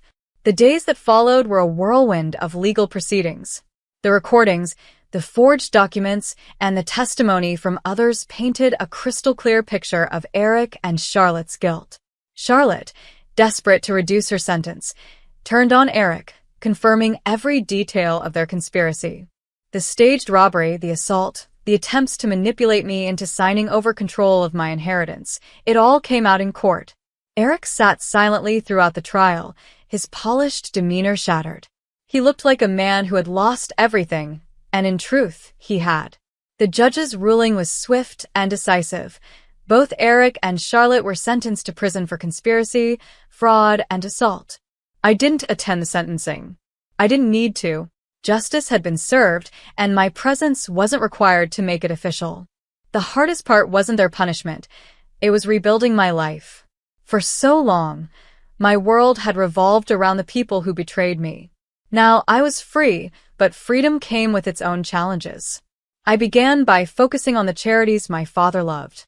The $150 million inheritance had been redirected to organizations that supported housing for underprivileged families, educational scholarships, and environmental conservation. Knowing the money was making a difference helped me heal, but it also made me reflect on how easily it could have been stolen. I started sharing my story, not as a tale of revenge, but as a lesson about resilience and integrity. I gave interviews, spoke at events, and even wrote articles about the dangers of unchecked greed and the importance of staying true to your values. People were fascinated by how I had turned such a painful experience into a platform for advocacy, and their support reminded me that I wasn't alone. One of the most emotional moments came when I visited my father's favorite charity, a small organization that built affordable housing in struggling communities. I met families who had been given a fresh start thanks to the funds I donated. Seeing their smiles, hearing their stories, it reminded me of why I had fought so hard to protect my father's legacy. There was a woman named Maria, a single mother of 3, who told me, "Your father's work changed our lives. And now, so has yours. Thank you." Her words stayed with me. In that moment, I felt my father's presence, as though he was telling me he was proud of the choices I'd made. Meanwhile, I made changes in my personal life. I sold the Manhattan townhouse, where so much of the drama had unfolded. It was a beautiful home, but it carried too many painful memories.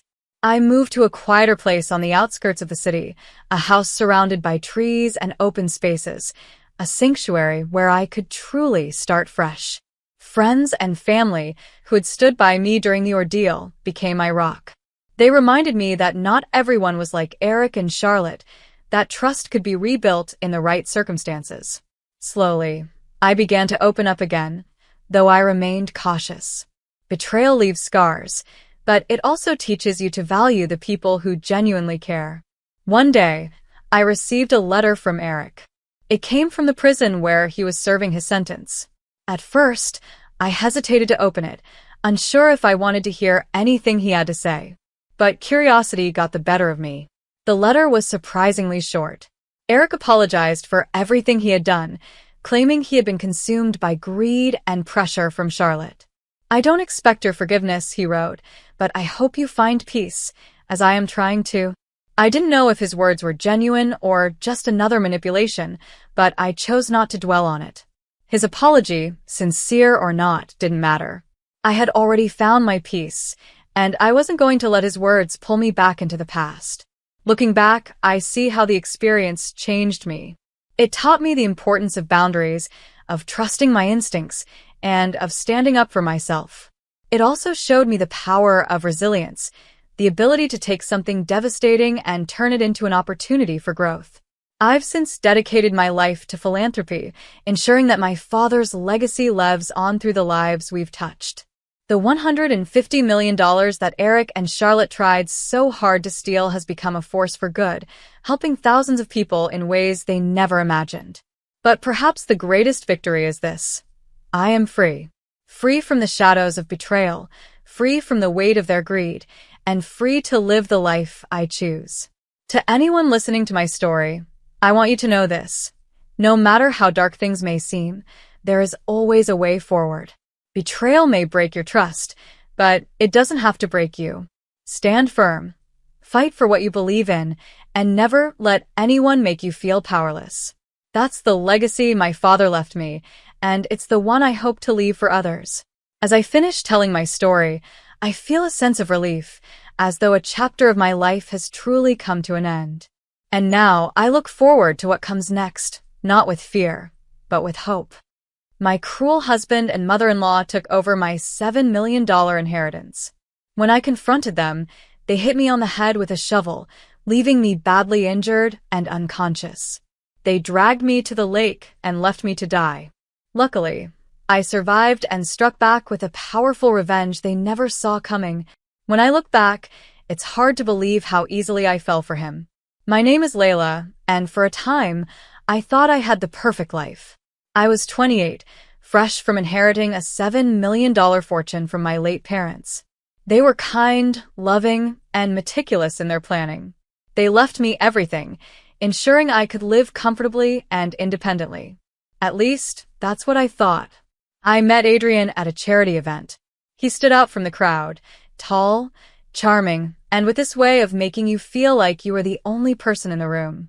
He was in his early 30s, a successful businessman, or so he said. We started talking that night, and he told me about his entrepreneurial journey, how he'd built his company from the ground up, and how he admired strong women like me. From the start, he made me feel special. We began seeing each other regularly. He sent flowers, planned romantic dinners, and even surprised me with little notes that said things like, "You're my world." Looking back now, it feels silly how I believed every word he said. But at the time, it felt like a dream. A few months later, he introduced me to his mother, Marjorie. She was an experience. In her late 50s, she had a sharpness to her that wasn't immediately obvious. She was polite on the surface, complimenting me on my taste in fashion and my intelligence, but there was something cold behind her eyes. Adrian assured me she was just protective of him and needed time to warm up to new people. Still, I ignored the little doubts. I wanted to believe in the fairy tale. Adrian proposed on a rainy evening under a gazebo at the estate he had just acquired. It felt magical.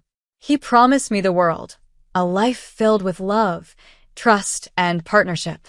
I said yes without hesitation. For a while, life was perfect. We moved into a sprawling estate with a private lake. I spent my days organizing charity events and pursuing my passions, while Adrian immersed himself in his business. He was busy often, but I chalked it up to his ambition. We hosted extravagant parties, mingling with high society, and Adrian's friends all adore him. People always said we were the perfect couple. But cracks started to show. It began with small things, Adrian being secretive about phone calls, or abruptly ending conversations when I walked into the room. I dismissed it as work-related stress. Then one day, I noticed discrepancies in some financial documents. My inheritance account was being tampered with, funds transferred without my knowledge. At first, I thought it was a banking error, but as I dug deeper, I realized these were deliberate moves. The documents had Adrian's and Marjorie's names all over them.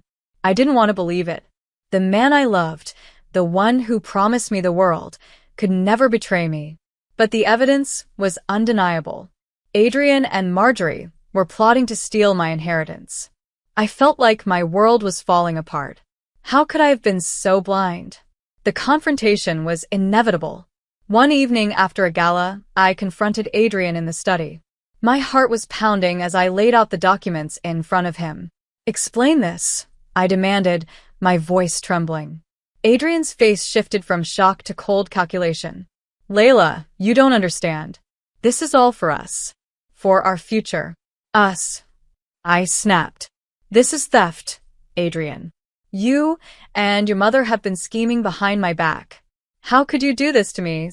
Before Adrian could respond, Marjorie entered the room, her expression icy. "Oh, Layla, don't be so dramatic," she said. "This is business. You wouldn't understand." I couldn't hold back my anger. "Business? This is my life. My parents' legacy. You've both betrayed me." That's when everything spiraled out of control. Marjorie grabbed a shovel lying by the fireplace, a heavy antique I had used as a decorative piece. I didn't even have time to react. She swung it at me, and the world went black. When I regained consciousness, my head throbbed, and my vision was blurry. I heard voices, Adrian and Marjorie arguing. "You should have thought this through," Marjorie hissed.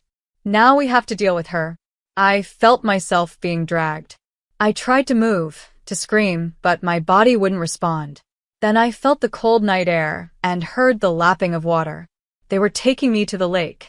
I realized with horrifying clarity that they intended to stage my death as an accident. My fairy tale had turned into a nightmare, and my life was slipping away. But something inside me refused to give up. This wasn't the end. It couldn't be. As they let go of me near the water's edge, I mustered every ounce of strength I had. I would survive. I had to. And if I made it out alive, they would pay. When they dumped me by the water's edge, I could feel the chills seep through my clothes and into my skin. My head was pounding from the blow, and my body felt weak, but my mind clung to one thought. I had to survive. Adrian and Marjorie thought they'd won, thought they could erase me and take everything I had. They didn't realize how wrong they were. I kept my breathing shallow, playing unconscious as Adrian crouched down beside me. "She's not moving," he muttered. His voice was cold, detached, nothing like the man I had fallen in love with. "Let's just finish this." "You think I wanted this?" Marjorie snapped. "This is your mess, Adrian. If you hadn't been so careless." "Enough." Adrian cut her off. "We're in this together now." They were arguing over me like I wasn't even there, like I was just some object standing in their way. I waited for my chance, every nerve in my body screaming to move, to run, but I had to be smart. If I acted too soon, they'd catch me. Adrian grabbed my arms and began dragging me closer to the lake. I felt the cool water touch my legs, and panic surged through me. They were going to drown me, make it look like I slipped and hit my head. The perfect accident. But they underestimated me. When Adrian's grip loosened for just a moment, I made my move. With all the strength I could muster, I jerked my body to the side, breaking free of his hold. I didn't stop to think or look back. I bolted. My legs were shaky, my head spinning, but adrenaline pushed me forward. "Layla!" Adrian shouted. I heard them scrambling behind me, their footsteps splashing through the mud. But I had one advantage. I knew the estate better than they did. This was my home, not theirs. I veered off into the woods, the darkness swallowing me as I ran. Branches scratched at my skin and my lungs burned, but I didn't stop. I didn't know where I was going. I just knew I needed to get away. When I finally couldn't run anymore, I collapsed behind a cluster of thick bushes, gasping for air. I stayed as still as possible, listening for their voices. They were close, but not close enough to find me. "We'll get her," Marjorie hissed. "She can't have gone far." Adrian sounded frustrated. "We need to finish this tonight. If she talks..." "She won't," Marjorie cut him off. "We'll find her." Their voices faded as they moved further away. I waited until I was sure they were gone before I dared to move. My entire body ached, and my head throbbed from the injury, but I couldn't afford to stop. I needed help and I needed a plan. I made my way to the edge of the property, keeping to the shadows. There was a small service gate that led to the main road. I prayed it was still unlocked. When I reached it, relief washed over me. It was open. I slipped through and started walking, every step agony, but I didn't care. I was alive. Eventually, I reached a small diner on the outskirts of town. The place was nearly empty, and the waitress behind the counter looked up in shock when she saw me. "Are you okay?" she asked, rushing over. "I need help," I whispered, my voice barely audible. "Please, don't call anyone yet. Just let me rest for a moment." She nodded, guiding me to a booth and bringing me a glass of water. I sat there, trembling, trying to gather my thoughts. I couldn't go to the police, not yet. Adrian and Marjorie were influential, and they'd already proven they were capable of anything. I needed to be smart about this. That night, I made a decision. I wasn't just going to survive. I was going to fight back. Adrian and Marjorie had tried to take everything from me, my money, my life, my dignity. But they hadn't taken my will. I would make them pay. I stayed hidden for days, moving from one small motel to another. I used cash to avoid leaving a trail and spent every waking moment planning my next move. I knew Adrian's business dealings were shady. I had seen glimpses of it before. If I could prove it, I could ruin him. And Marjorie, well, people like her always had skeletons in their closets. I just had to find them. First, I needed resources. I contacted a trusted lawyer, one of the few people I knew I could rely on. I didn't tell him everything, just enough to get his help securing what was left of my inheritance. He assured me he'd keep things discreet. Next, I started digging into Adrian's finances. He thought he was clever, hiding his schemes behind layers of fake companies and offshore accounts. But he wasn't as smart as he thought. The deeper I dug, the more I uncovered. Fraudulent investments, embezzlement, and connections to criminal enterprises. Adrian had built his empire on lies. Marjorie was no better. It didn't take long to find evidence of decades of tax evasion. She'd been siphoning money through bogus charities and laundering it through Adrian's companies. Together, they were a perfect storm of greed and corruption. As I pieced everything together, I felt a spark of hope. They thought they'd destroyed me, but they didn't realize they'd only made me stronger. I wasn't just going to expose them. I was going to dismantle everything they'd built, piece by piece. I wasn't ready to strike just yet, but I knew my time was coming. And when it did, Adrian and Marjorie wouldn't know what hit them. For weeks, I stayed hidden, working tirelessly to uncover every secret Adrian and Marjorie had buried. My world had been shattered, but my resolve grew stronger with each passing day. I wasn't just planning my survival anymore. I was orchestrating their downfall. During those quiet days, holed up in small motels or rented apartments under false names, I had time to reflect. I realized how much I had ignored the warning signs about Adrian. His too-perfect charm, the way he always seemed to deflect questions about his past, his business, or even his family. And Marjorie, she had always been a shadow looming over our relationship, subtly belittling me, questioning my choices, and driving a wedge between us. I saw it all now. Their plan to worm their way into my life and steal everything I had. But they had underestimated me. I wasn't the naive girl they thought I was. I had grown up watching my parents manage their fortune, learning from them about finances, integrity, and strength. Now, those lessons became my weapon. I started with Adrian's business. My lawyer, Martin, had quietly secured what remained of my inheritance and helped me access records that Adrian had foolishly thought were untouchable. As I sifted through the paperwork, it became clear that Adrian wasn't just greedy. He was reckless. Fake companies, embezzled funds, and illegal partnerships. Everywhere I turned, there was evidence of his crimes. And the best part? He had been so arrogant that he left a trail of documents tying everything back to him. Marjorie, on the other hand, was more meticulous, but not enough to escape my scrutiny. She had been evading taxes for decades, funneling money into sham charities and offshore accounts. The more I uncovered, the more disgusted I felt. These were people who had no moral compass, no boundaries, no shame. But gathering evidence wasn't enough.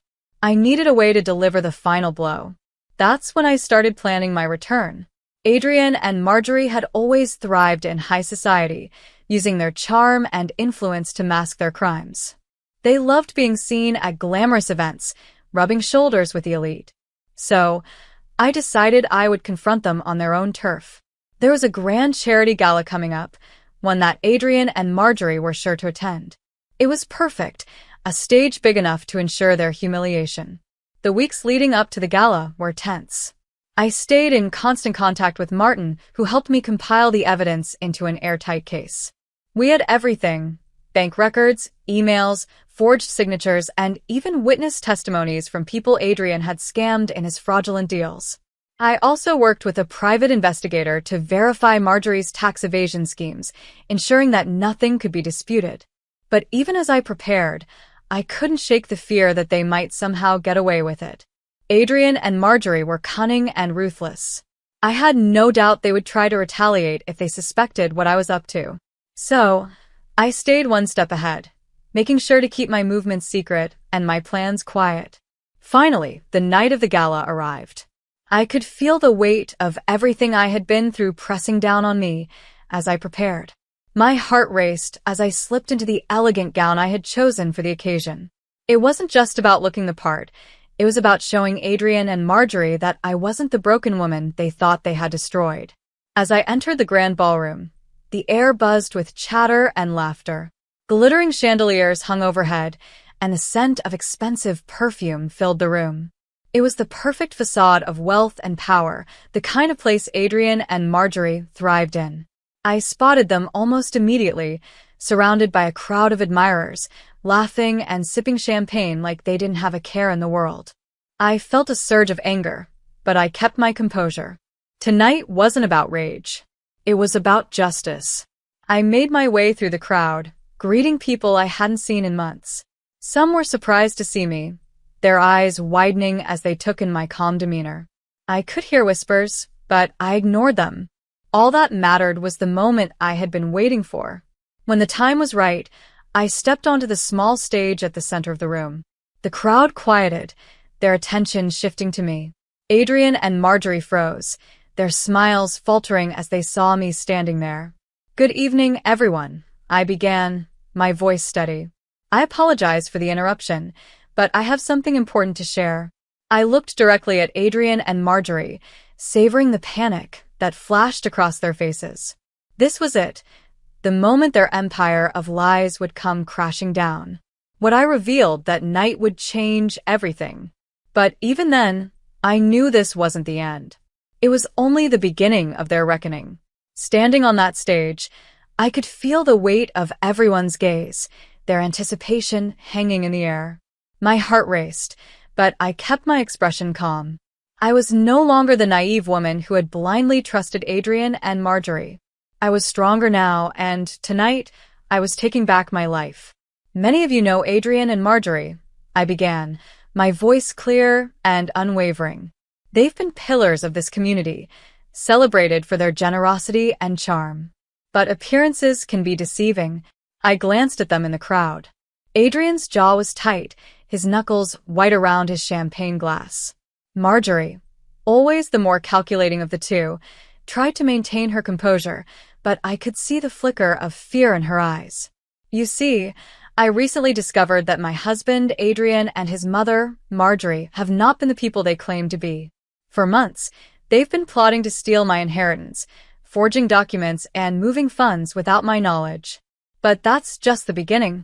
Murmurs rippled through the crowd, and I pressed on, pulling out the meticulously compiled evidence I had brought with me. I handed the documents to a few prominent figures in the room, ensuring they would reach everyone. We're holding as proof of Adrian's fraudulent business dealings. Fake companies, embezzled funds, illegal investments, it's all there. He's built his empire on lies and deceit. I turn my attention to Marjorie. And Marjorie? She's no innocent bystander. For decades, she's been evading taxes, funneling money through sham charities and laundering it through Adrian's businesses. Together, they've cheated not just me, but countless others. The room fell silent, the air thick with shock.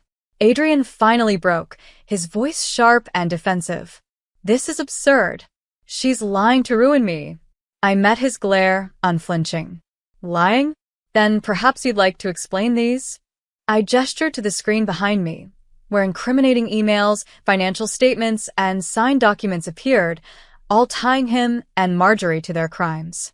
Marjorie stepped forward, her voice cold and calculated. This is a personal vendetta, nothing more. She's bitter and trying to tarnish our name. I laughed, a bitter sound that echoed through the room. Bitter? Yes, Marjorie, I am bitter. Bitter because you and your son tried to kill me. Gasps filled the room as I recounted the night they attacked me, how Adrian dragged me to the lake, intending to make my death look like an accident. But I survived, I said, my voice steady. And I've spent every moment since gathering the truth. I won't be silenced. As I finished, the sound of approaching footsteps filled the hall. Law enforcement officers entered the room, heading straight for Adrian and Marjorie. The evidence I had provided earlier had been enough to secure their arrests. Adrian's face twisted in anger as he shouted protests, while Marjorie's icy facade finally cracked, revealing the fear beneath. I stepped off the stage as they were handcuffed, watching as the people they had once charmed turned away in disgust. They had spent years cultivating their image, but in a matter of moments, it had all crumbled. As Adrian was led past me, he hissed, "You think you've won, Layla? This isn't over." I looked him in the eye, unshaken. "Oh, it's over, Adrian. For both of you." The rest of the night was a blur. Friends and acquaintances came to offer their support, their disbelief evident in their words. I stayed composed, but inside, I felt a mix of relief and exhaustion. It was finally over. In the weeks that followed, Adrian and Marjorie faced the full force of the law. Their assets were seized, their reputations destroyed, and their once powerful presence in society reduced to nothing. They were left penniless and disgraced, just as they had intended for me. As for me, I reclaimed my life. My inheritance, my dignity, and my peace of mind were mine once more. But more importantly, I had proven to myself that I was stronger than I ever thought possible. Looking back, I realized that their betrayal, as painful as it was, taught me something invaluable. It showed me the strength of resilience, the importance of fighting for justice, and the power of not giving up. Adrian and Marjorie may have been consumed by their greed, but they could never destroy my spirit. Now, as I stand on the other side of it all, I know one thing for certain. I survived, I fought back, and I won. This is my story, and it doesn't end with betrayal. It ends with triumph. On what seemed like an innocent weekend trip, my husband and his scheming mother lured me to a remote mountain bridge and pushed me off, leaving me for dead. As they laughed and claimed, the $100 million is finally ours, they never expected me to survive. But I did. And by the time they returned home to celebrate, they walked straight into a trap. The police were waiting. Justice came faster than they could ever imagine. I never thought my life would take such a dark and twisted turn. My name is Sophia Carter, and I'm 28 years old. I grew up in Seattle, Washington, a city I've always loved for its blend of urban life and natural beauty. I'm an interior designer by profession, passionate about turning spaces into works of art. My life wasn't perfect, but I was happy and independent, At least, until Ethan Carter walked into my life. Ethan was charming, the kind of man who could light up a room just by walking in. He was a successful real estate agent, confident and ambitious, and when we met at a friend's housewarming party, it felt like destiny. He was attentive, understanding, and made me laugh like no one else. Within a year, we were married. At first, things were wonderful. Ethan seemed supportive of my career and encouraged me to dream big. I come from a well-off family, but I've always been fiercely independent. I worked hard for what I had, including my beautiful mansion overlooking Lake Washington. It was my sanctuary, a reflection of everything I had achieved on my own. I thought Ethan appreciated that about me, but I was wrong. The cracks in our relationship started showing soon after our wedding. Ethan's mother, Diane, moved to Seattle to be closer to us. I welcomed her at first, thinking it was important to have a good relationship with my in-laws. But Diane was difficult. She had a way of making me feel small with her sharp comments and condescending looks. "You're lucky to have Ethan," she would say, her tone dripping with judgment. "He's such a catch, and you get to enjoy the life he's building for you." It didn't matter how much I explained that I paid for my own lifestyle. She never believed me. In her eyes, I was a gold digger who didn't deserve her son. Ethan, of course, always sided with her. "That's just how Mom is," he would say when I complained. "She doesn't mean any harm." But it wasn't just Diane's words. She started interfering in our lives, showing up unannounced and rummaging through my belongings. Once, she borrowed a designer vase from my collection to use for her book club, only to return it chipped. She didn't apologize. Instead, she said, "You can afford another one, can't you?" The tension in our home grew worse. Ethan, who had once been my biggest supporter, started criticizing me too. It was subtle at first, small comments about my choices or my work hours. Then it escalated. He would complain about how much time I spent at my job and imply that I wasn't as committed to our marriage as I should be. I started to feel like a stranger in my own home. The love I thought Ethan and I had was replaced with something unrecognizable. But I held on, hoping things would get better. I tried to convince myself that it was just a rough patch. After all, every marriage has its challenges, right? Then one day, Ethan suggested we go on a trip to the Cascade Mountains. He said it would be good for us to reconnect, to spend some time away from the stress of our daily lives. Diane would come too, he added, because she could use a little getaway. I hesitated. A trip with Diane didn't sound relaxing, but Ethan was insistent. He said we'd visit a scenic spot with breathtaking views, a place perfect for stargazing, something he knew I loved. His enthusiasm felt genuine, and I wanted to believe that he still cared. So, against my better judgment, I agreed. The day of the trip started off strangely. Diane was unusually warm, complimenting my outfit and chatting about how much she'd been looking forward to spending time together. It felt off. Diane had never been this friendly, but I told myself I was overthinking. Maybe she was trying to make amends. We drove for hours, the city fading into rolling hills and dense forests. Ethan was in high spirits, pointing out landmarks and cracking jokes. Diane, too, seemed unusually cheerful. I started to relax, thinking maybe this trip would help us all turn a new page. When we reached the scenic spot, it was breathtaking. The bridge spanned a deep gorge, with a rushing river below. The view of the surrounding mountains under the setting sun was spectacular. For a moment, I forgot about all the tension and let myself enjoy the beauty around me. "Why don't you take a picture?" Diane suggested, her voice oddly sweet. "This view is too good to miss." I nodded and walked toward the edge of the bridge, my camera in hand. I was so focused on capturing the moment that I didn't notice Ethan and Diane exchanging glances behind me. Then it happened. Suddenly, I felt a hard shove from behind. Time seemed to slow as I lost my balance and tumbled over the edge. I barely registered Diane's voice behind me, calm and cold. "Goodbye, Sophia," she said. The last thing I saw before hitting the ledge below was the smug satisfaction on her face. When I opened my eyes, I couldn't believe I was still alive. My body ached, and I could feel blood trickling down the side of my face, but I was breathing. I'd landed on a narrow ledge just below the bridge, one that probably saved my life. My head spun as I tried to piece together what had just happened. Ethan and Diane had pushed me. They had wanted me to die. The realization was like ice water coursing through my veins. My own husband and his mother, people I trusted, had tried to kill me. And for what? My home? My money? Anger and betrayal burned inside me, but there was no time to dwell on it.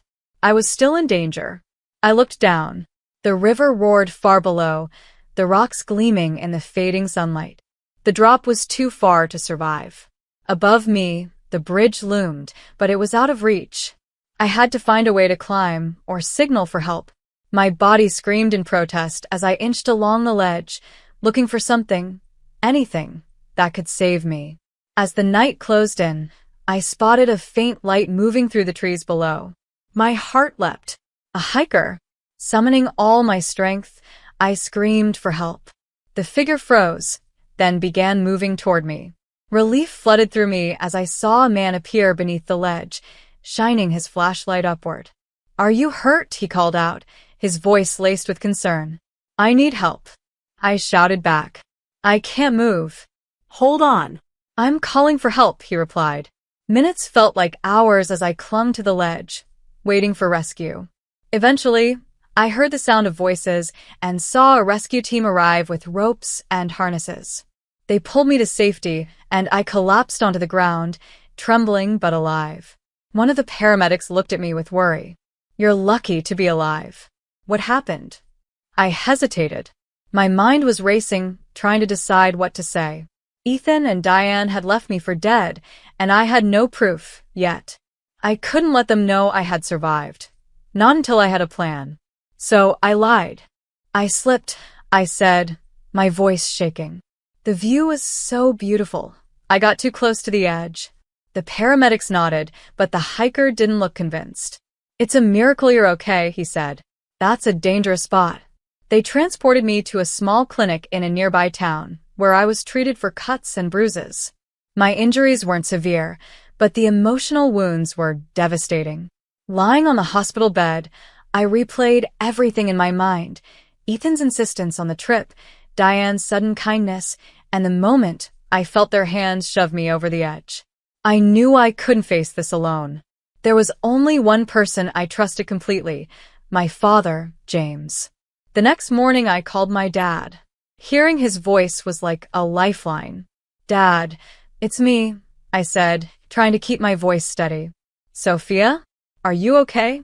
"You sound off," he said, his tone immediately filled with concern. "I need your help. Can you come to me?"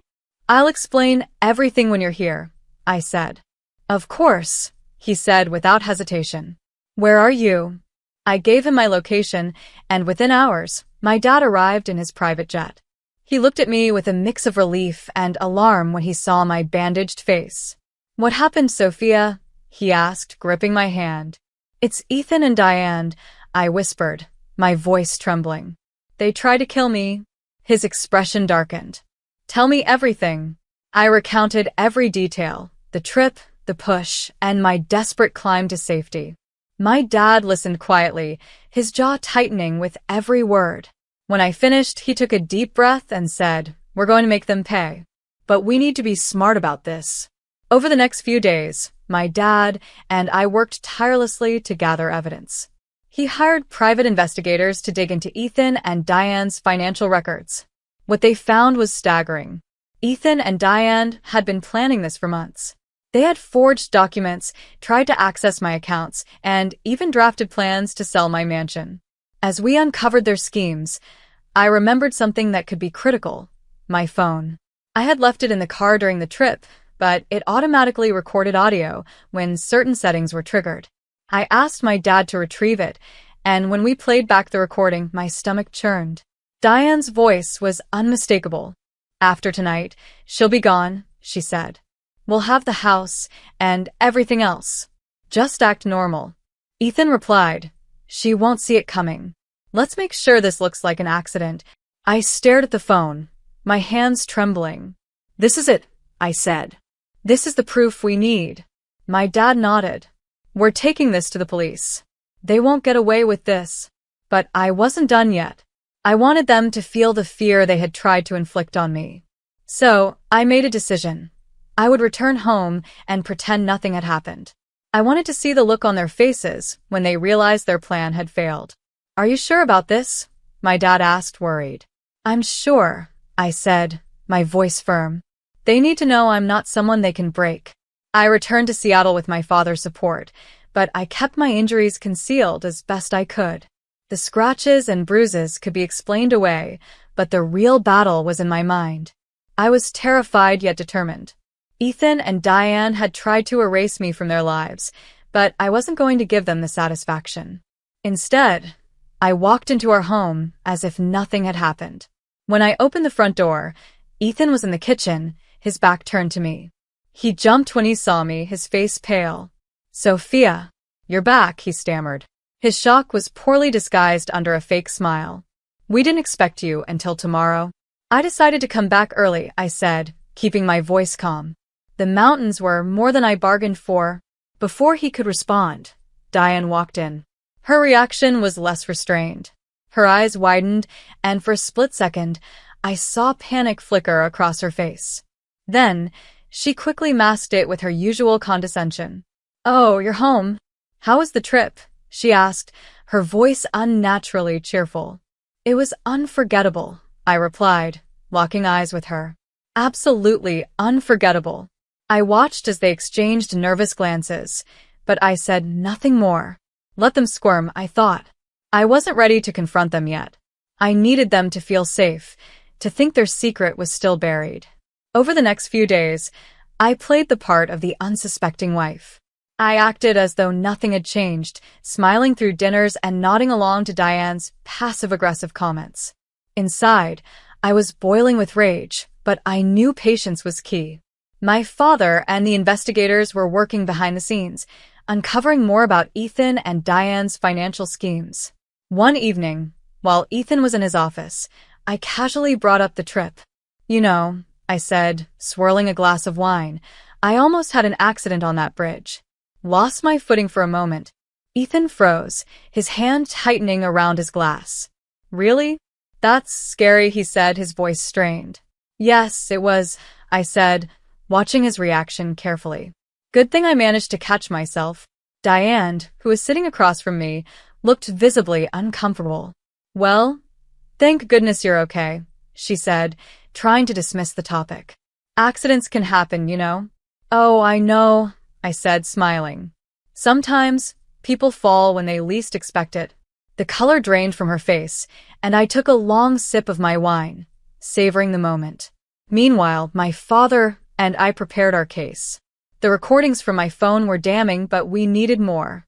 The investigators uncovered forged signatures on property documents, evidence of Diane transferring money from Ethan's account to her own, and even emails detailing their plans to sell my mansion once I was gone. It was more than enough to take to the police. When everything was ready, I invited Ethan and Diane to dinner.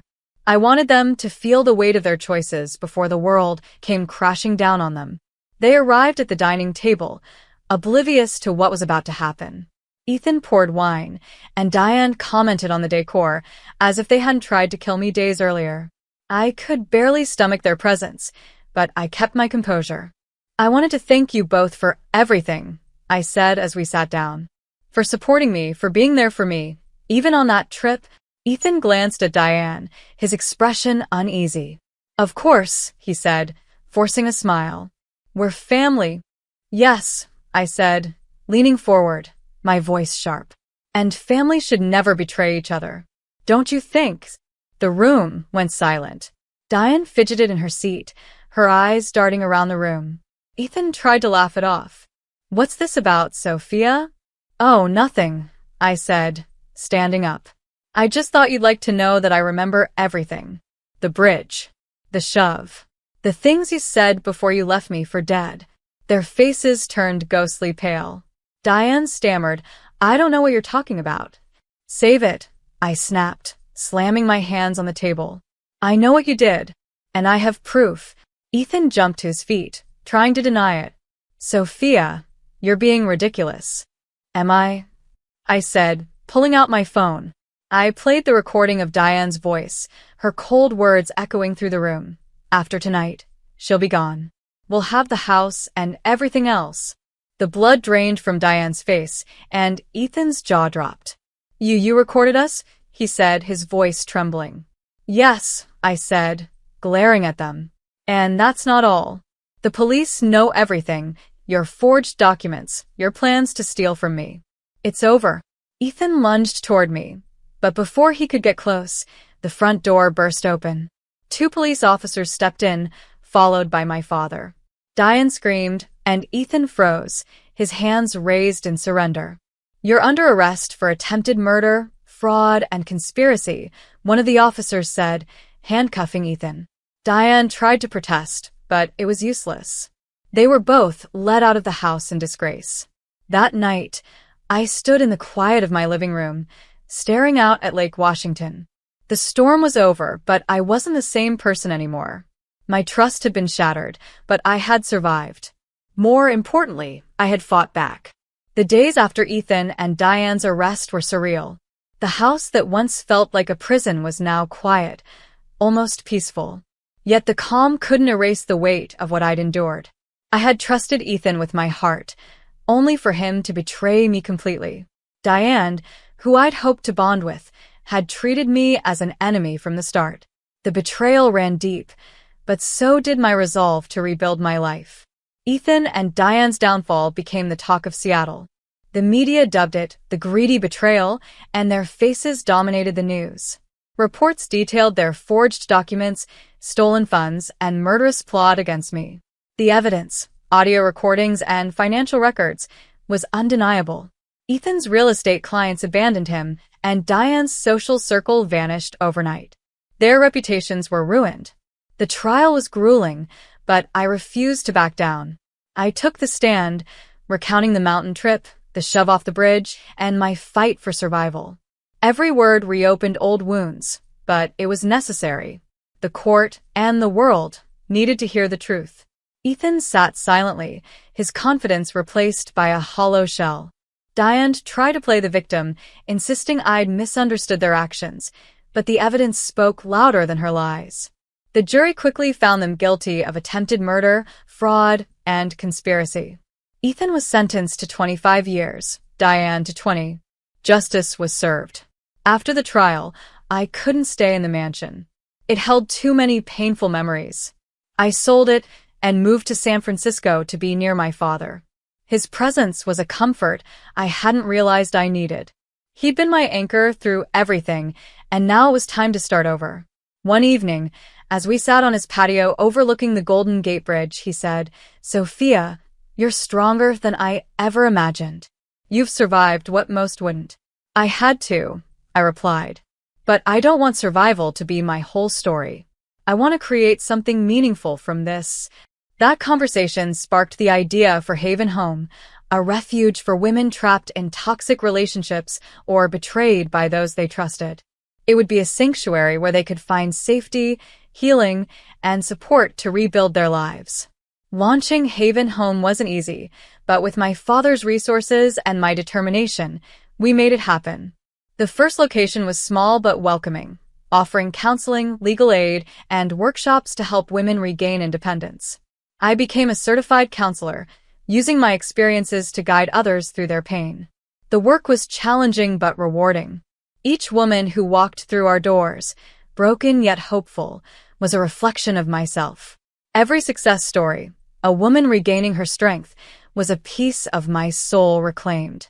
One day, Amanda arrived at Haven Home, her black eye and trembling voice breaking my heart. "I don't know where else to go," she said. "My husband controls everything. I'm suffocating." "You're safe here," I assured her. "We'll help you." Helping Amanda regain her footing reminded me why I'd started this journey. She left weeks later, smiling, ready to embrace her new life. As for Ethan and Diane, their lives spiraled downward in prison. Ethan, ostracized by inmates for his crimes, lost everything. Diane's attempts to manipulate others failed, leaving her isolated. They wrote me letters begging for forgiveness, but I never replied. Forgiveness was a gift they hadn't earned. Over time, I began to heal. The scars of betrayal remained, but no longer defined me. Haven Home grew into a national network of shelters, each a beacon of hope. Looking back, I marvel at how I survived the fall, both literal and figurative. Perhaps it was luck or a reminder that even in the darkest moments, we can find inner strength. Sitting in my new home, the sun setting over the San Francisco Bay, I felt peace. I wasn't a victim anymore. I was a survivor, a fighter, and an advocate. Ethan and Diane's story became a cautionary tale, but mine became one of resilience and hope. Justice had prevailed, and I had reclaimed my life. No matter how dark the night, the dawn always comes. My ruthless stepmother laced my meal with poison, leaving me crumpled on the floor. She tied me up and abandoned me in a desolate, dark forest, laughing as she claimed, "Her inheritance is mine now." My deceitful father stood by her side. But when they smugly returned home, expecting victory, their blood ran cold, because I was there, waiting with a plan they'd never see coming. My name is Evelyn Grant.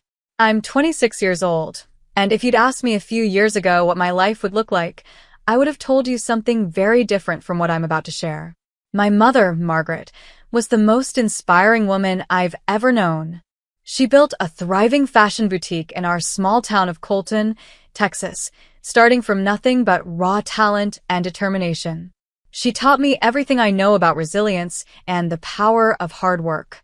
After her sudden passing 2 years ago, I inherited the boutique and our family home. For a while, I thought I could manage everything, that I could live up to her legacy. But life had other plans for me. What I didn't realize then was that her death marked not just the loss of a parent, but the beginning of a nightmare I never saw coming. It all started when my father, Robert, remarried just 6 months after Mom passed. His new wife, Diane, seemed charming at first, a polished, soft-spoken woman who moved into our home with her teenage son, Ethan. Diane's past was a mystery, but she wasted no time making herself comfortable in my mother's house. I wanted to believe her intentions were genuine, that she was here to support my father and help him through his grief.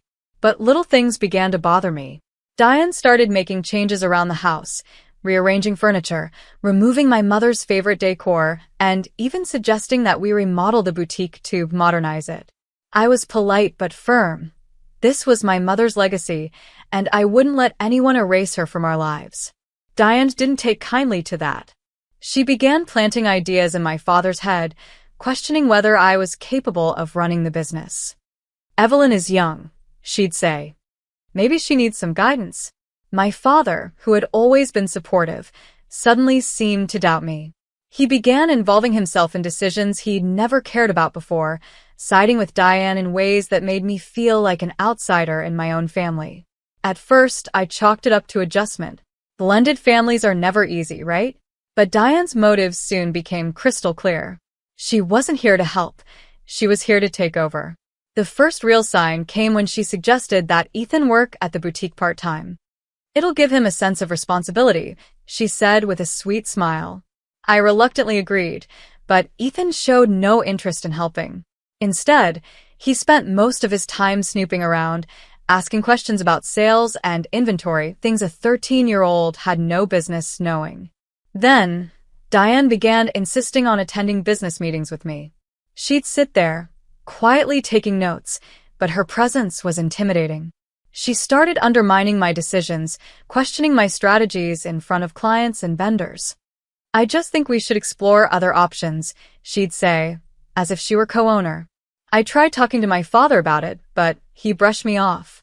"Diane's just trying to help," he said. "You're lucky to have her." That's when I realized he was no longer my father. Diane controlled him like a puppet, and he let her. Things escalated quickly.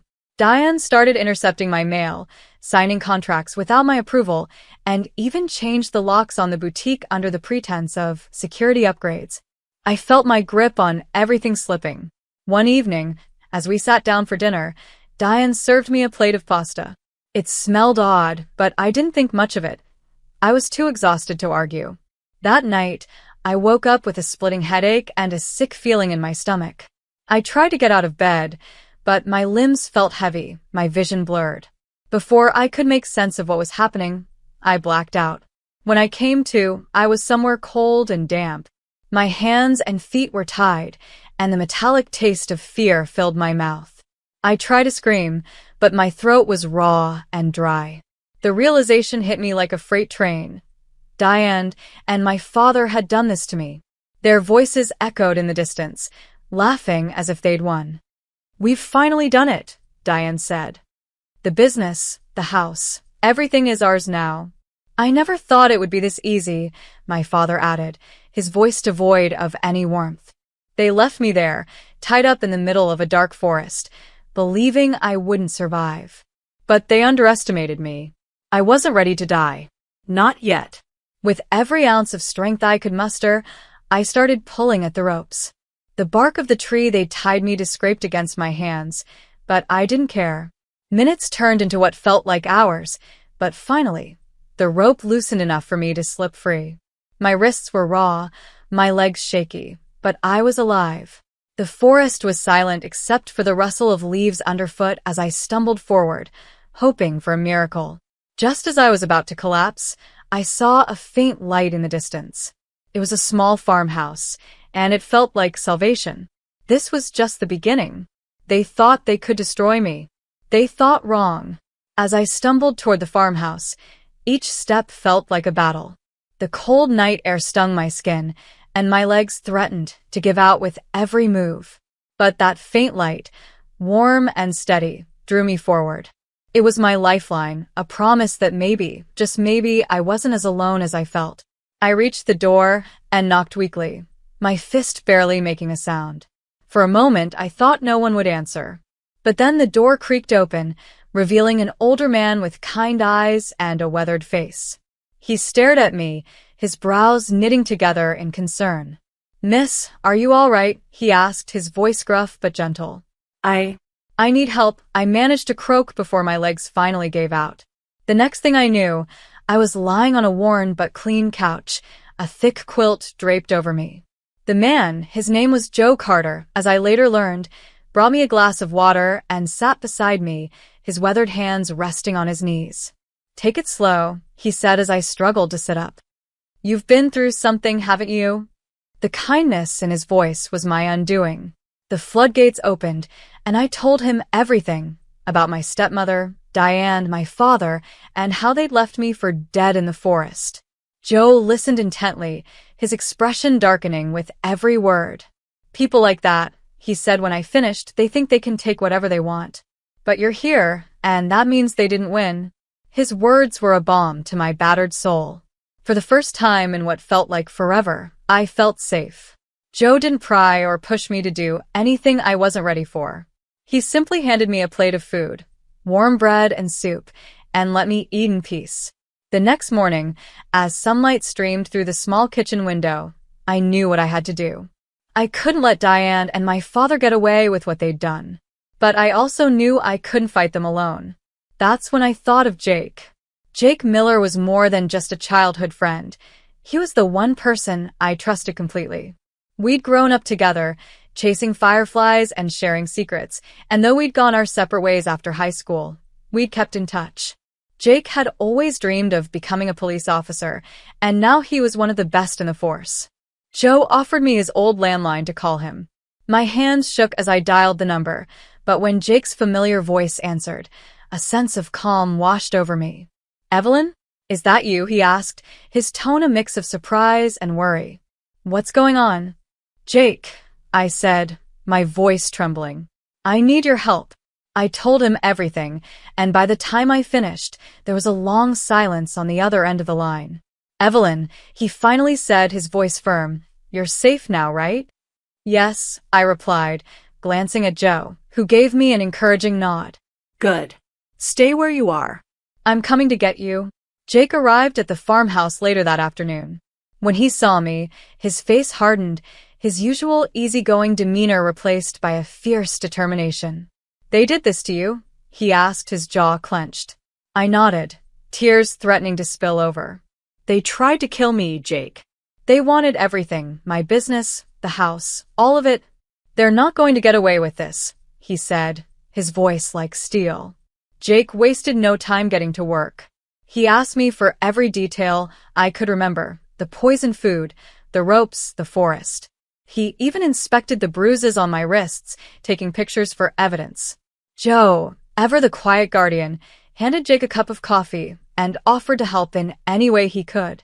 People like that, Joe said, echoing his earlier words, they think they're untouchable. But no one's above the law. Jake nodded. And I'm going to prove it. Over the next few days, Jake began piecing together the evidence we needed. He reached out to a forensic expert to analyze the remains of the meal Diane had poisoned me with, a crucial piece of the puzzle.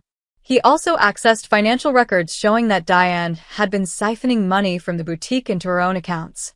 But the biggest breakthrough came when Jake obtained a recording of Diane and my father talking. One of the boutique employees, who had grown suspicious of Diane's behavior, had secretly recorded their conversation. In it, Diane bragged about her plan to take over everything, laughing about how easy it had been to manipulate my father.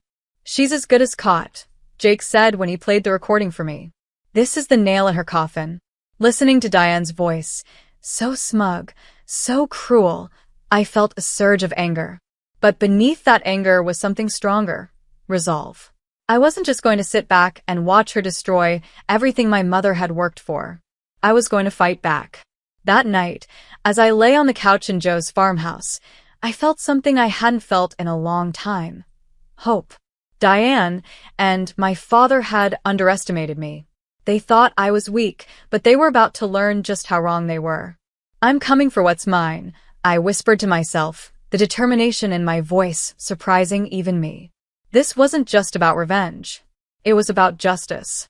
And I was ready for the fight of my life.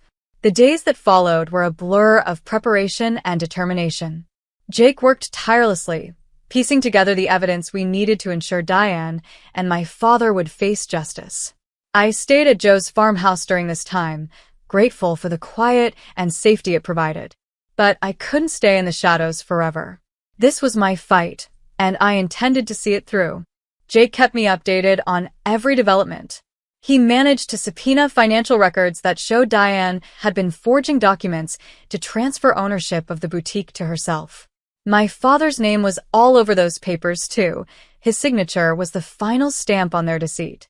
It's not just fraud, Evelyn, Jake said one evening as we sat in his office, going over the evidence. It's premeditated theft. And with the poisoning, we've got a strong case for attempted murder. Hearing the words spoken out loud sent a chill through me. My own father had signed off on this.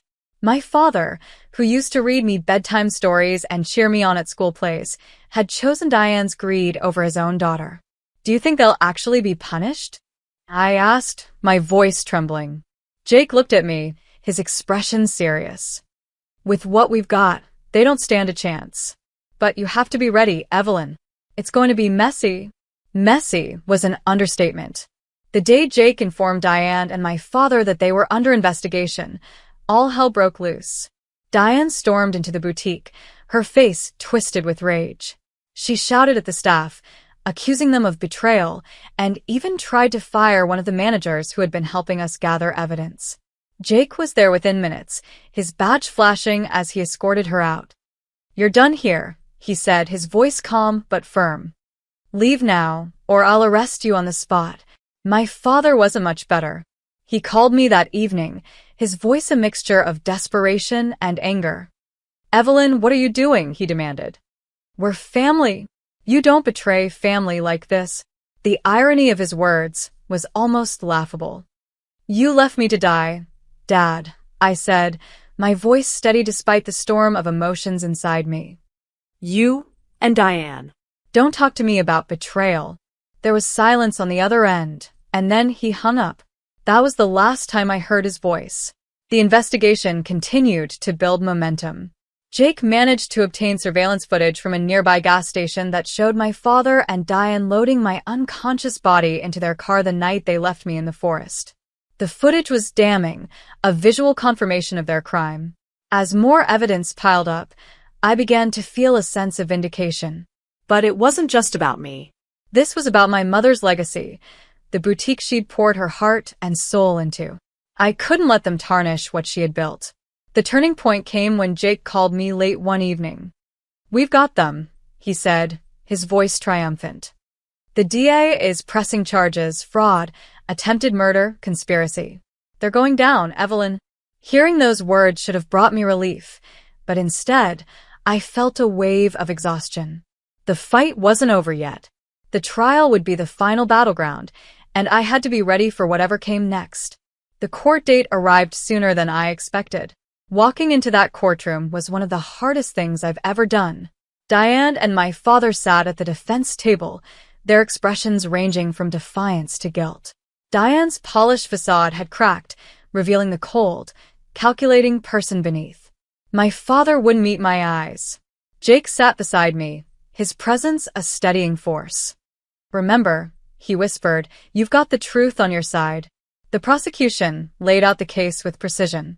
The financial records, the surveillance footage, the recording of Diane boasting about her plans. It was all there, an unshakable wall of evidence. When they played the footage of Diane and my father loading me into the car, I saw jurors exchange looks of shock and disgust. The defense tried to argue that it was all a misunderstanding, that they had only been acting in self-defense against my erratic behavior. But the evidence was too overwhelming. By the time the trial ended, it was clear the jury saw through their lies. I'll never forget the moment the verdict was read, guilty on all counts. Diane and my father were sentenced to long-term imprisonment. The judge's words were final, a punctuation mark on their reign of deceit. As they were led away in handcuffs, Diane turned to glare at me one last time. "You'll regret this," she hissed. But I didn't. Not for 1 second. After the trial, there was a quiet sense of closure. Diane and my father were gone, and the boutique was finally mine again. I felt like I could breathe for the first time in years. My mother's legacy was safe, and so was I.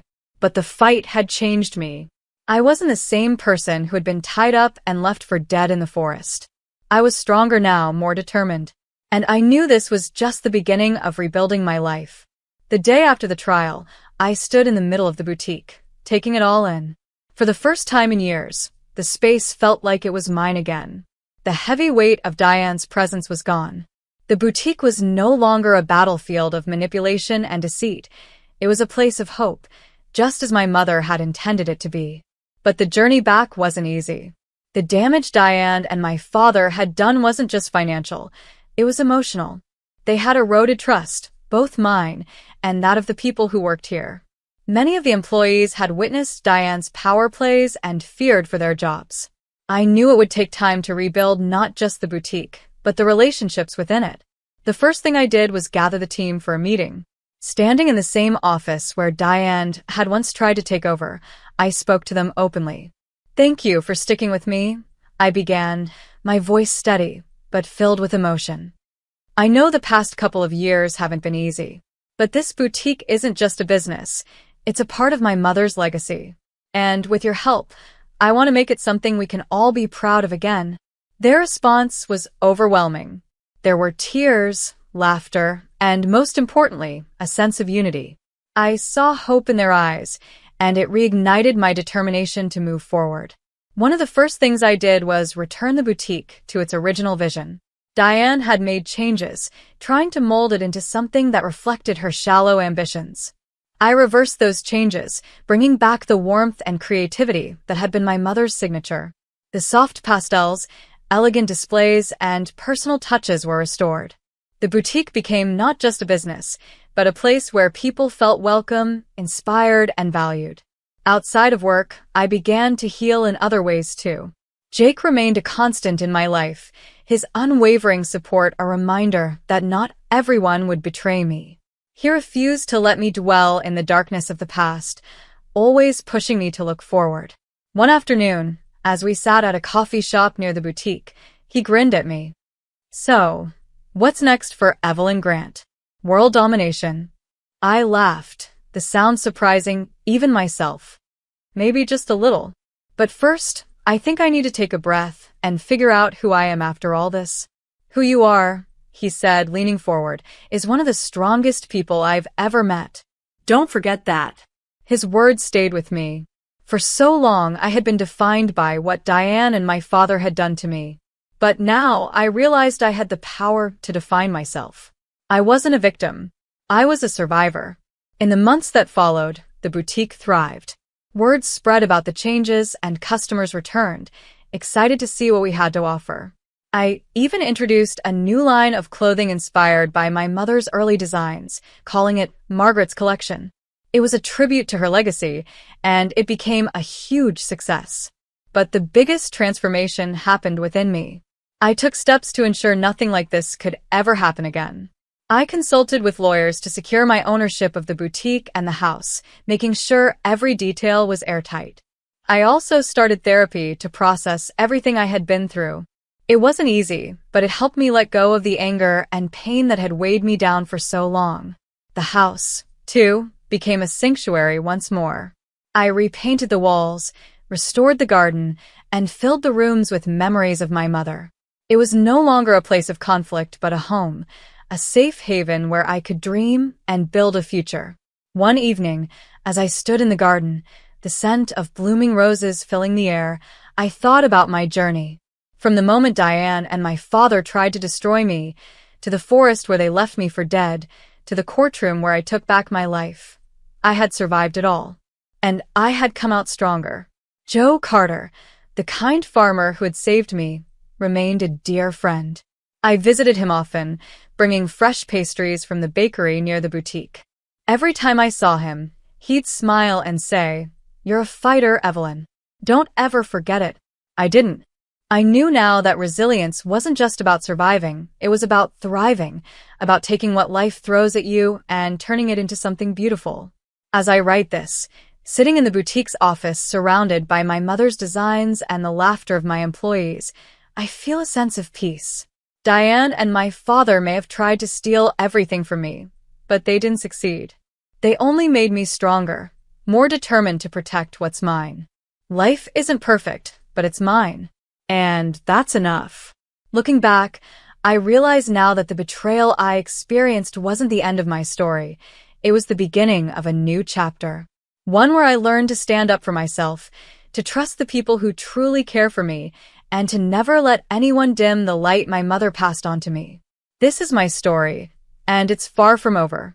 But for now, I'm at peace. And that, I think, is the greatest revenge of all.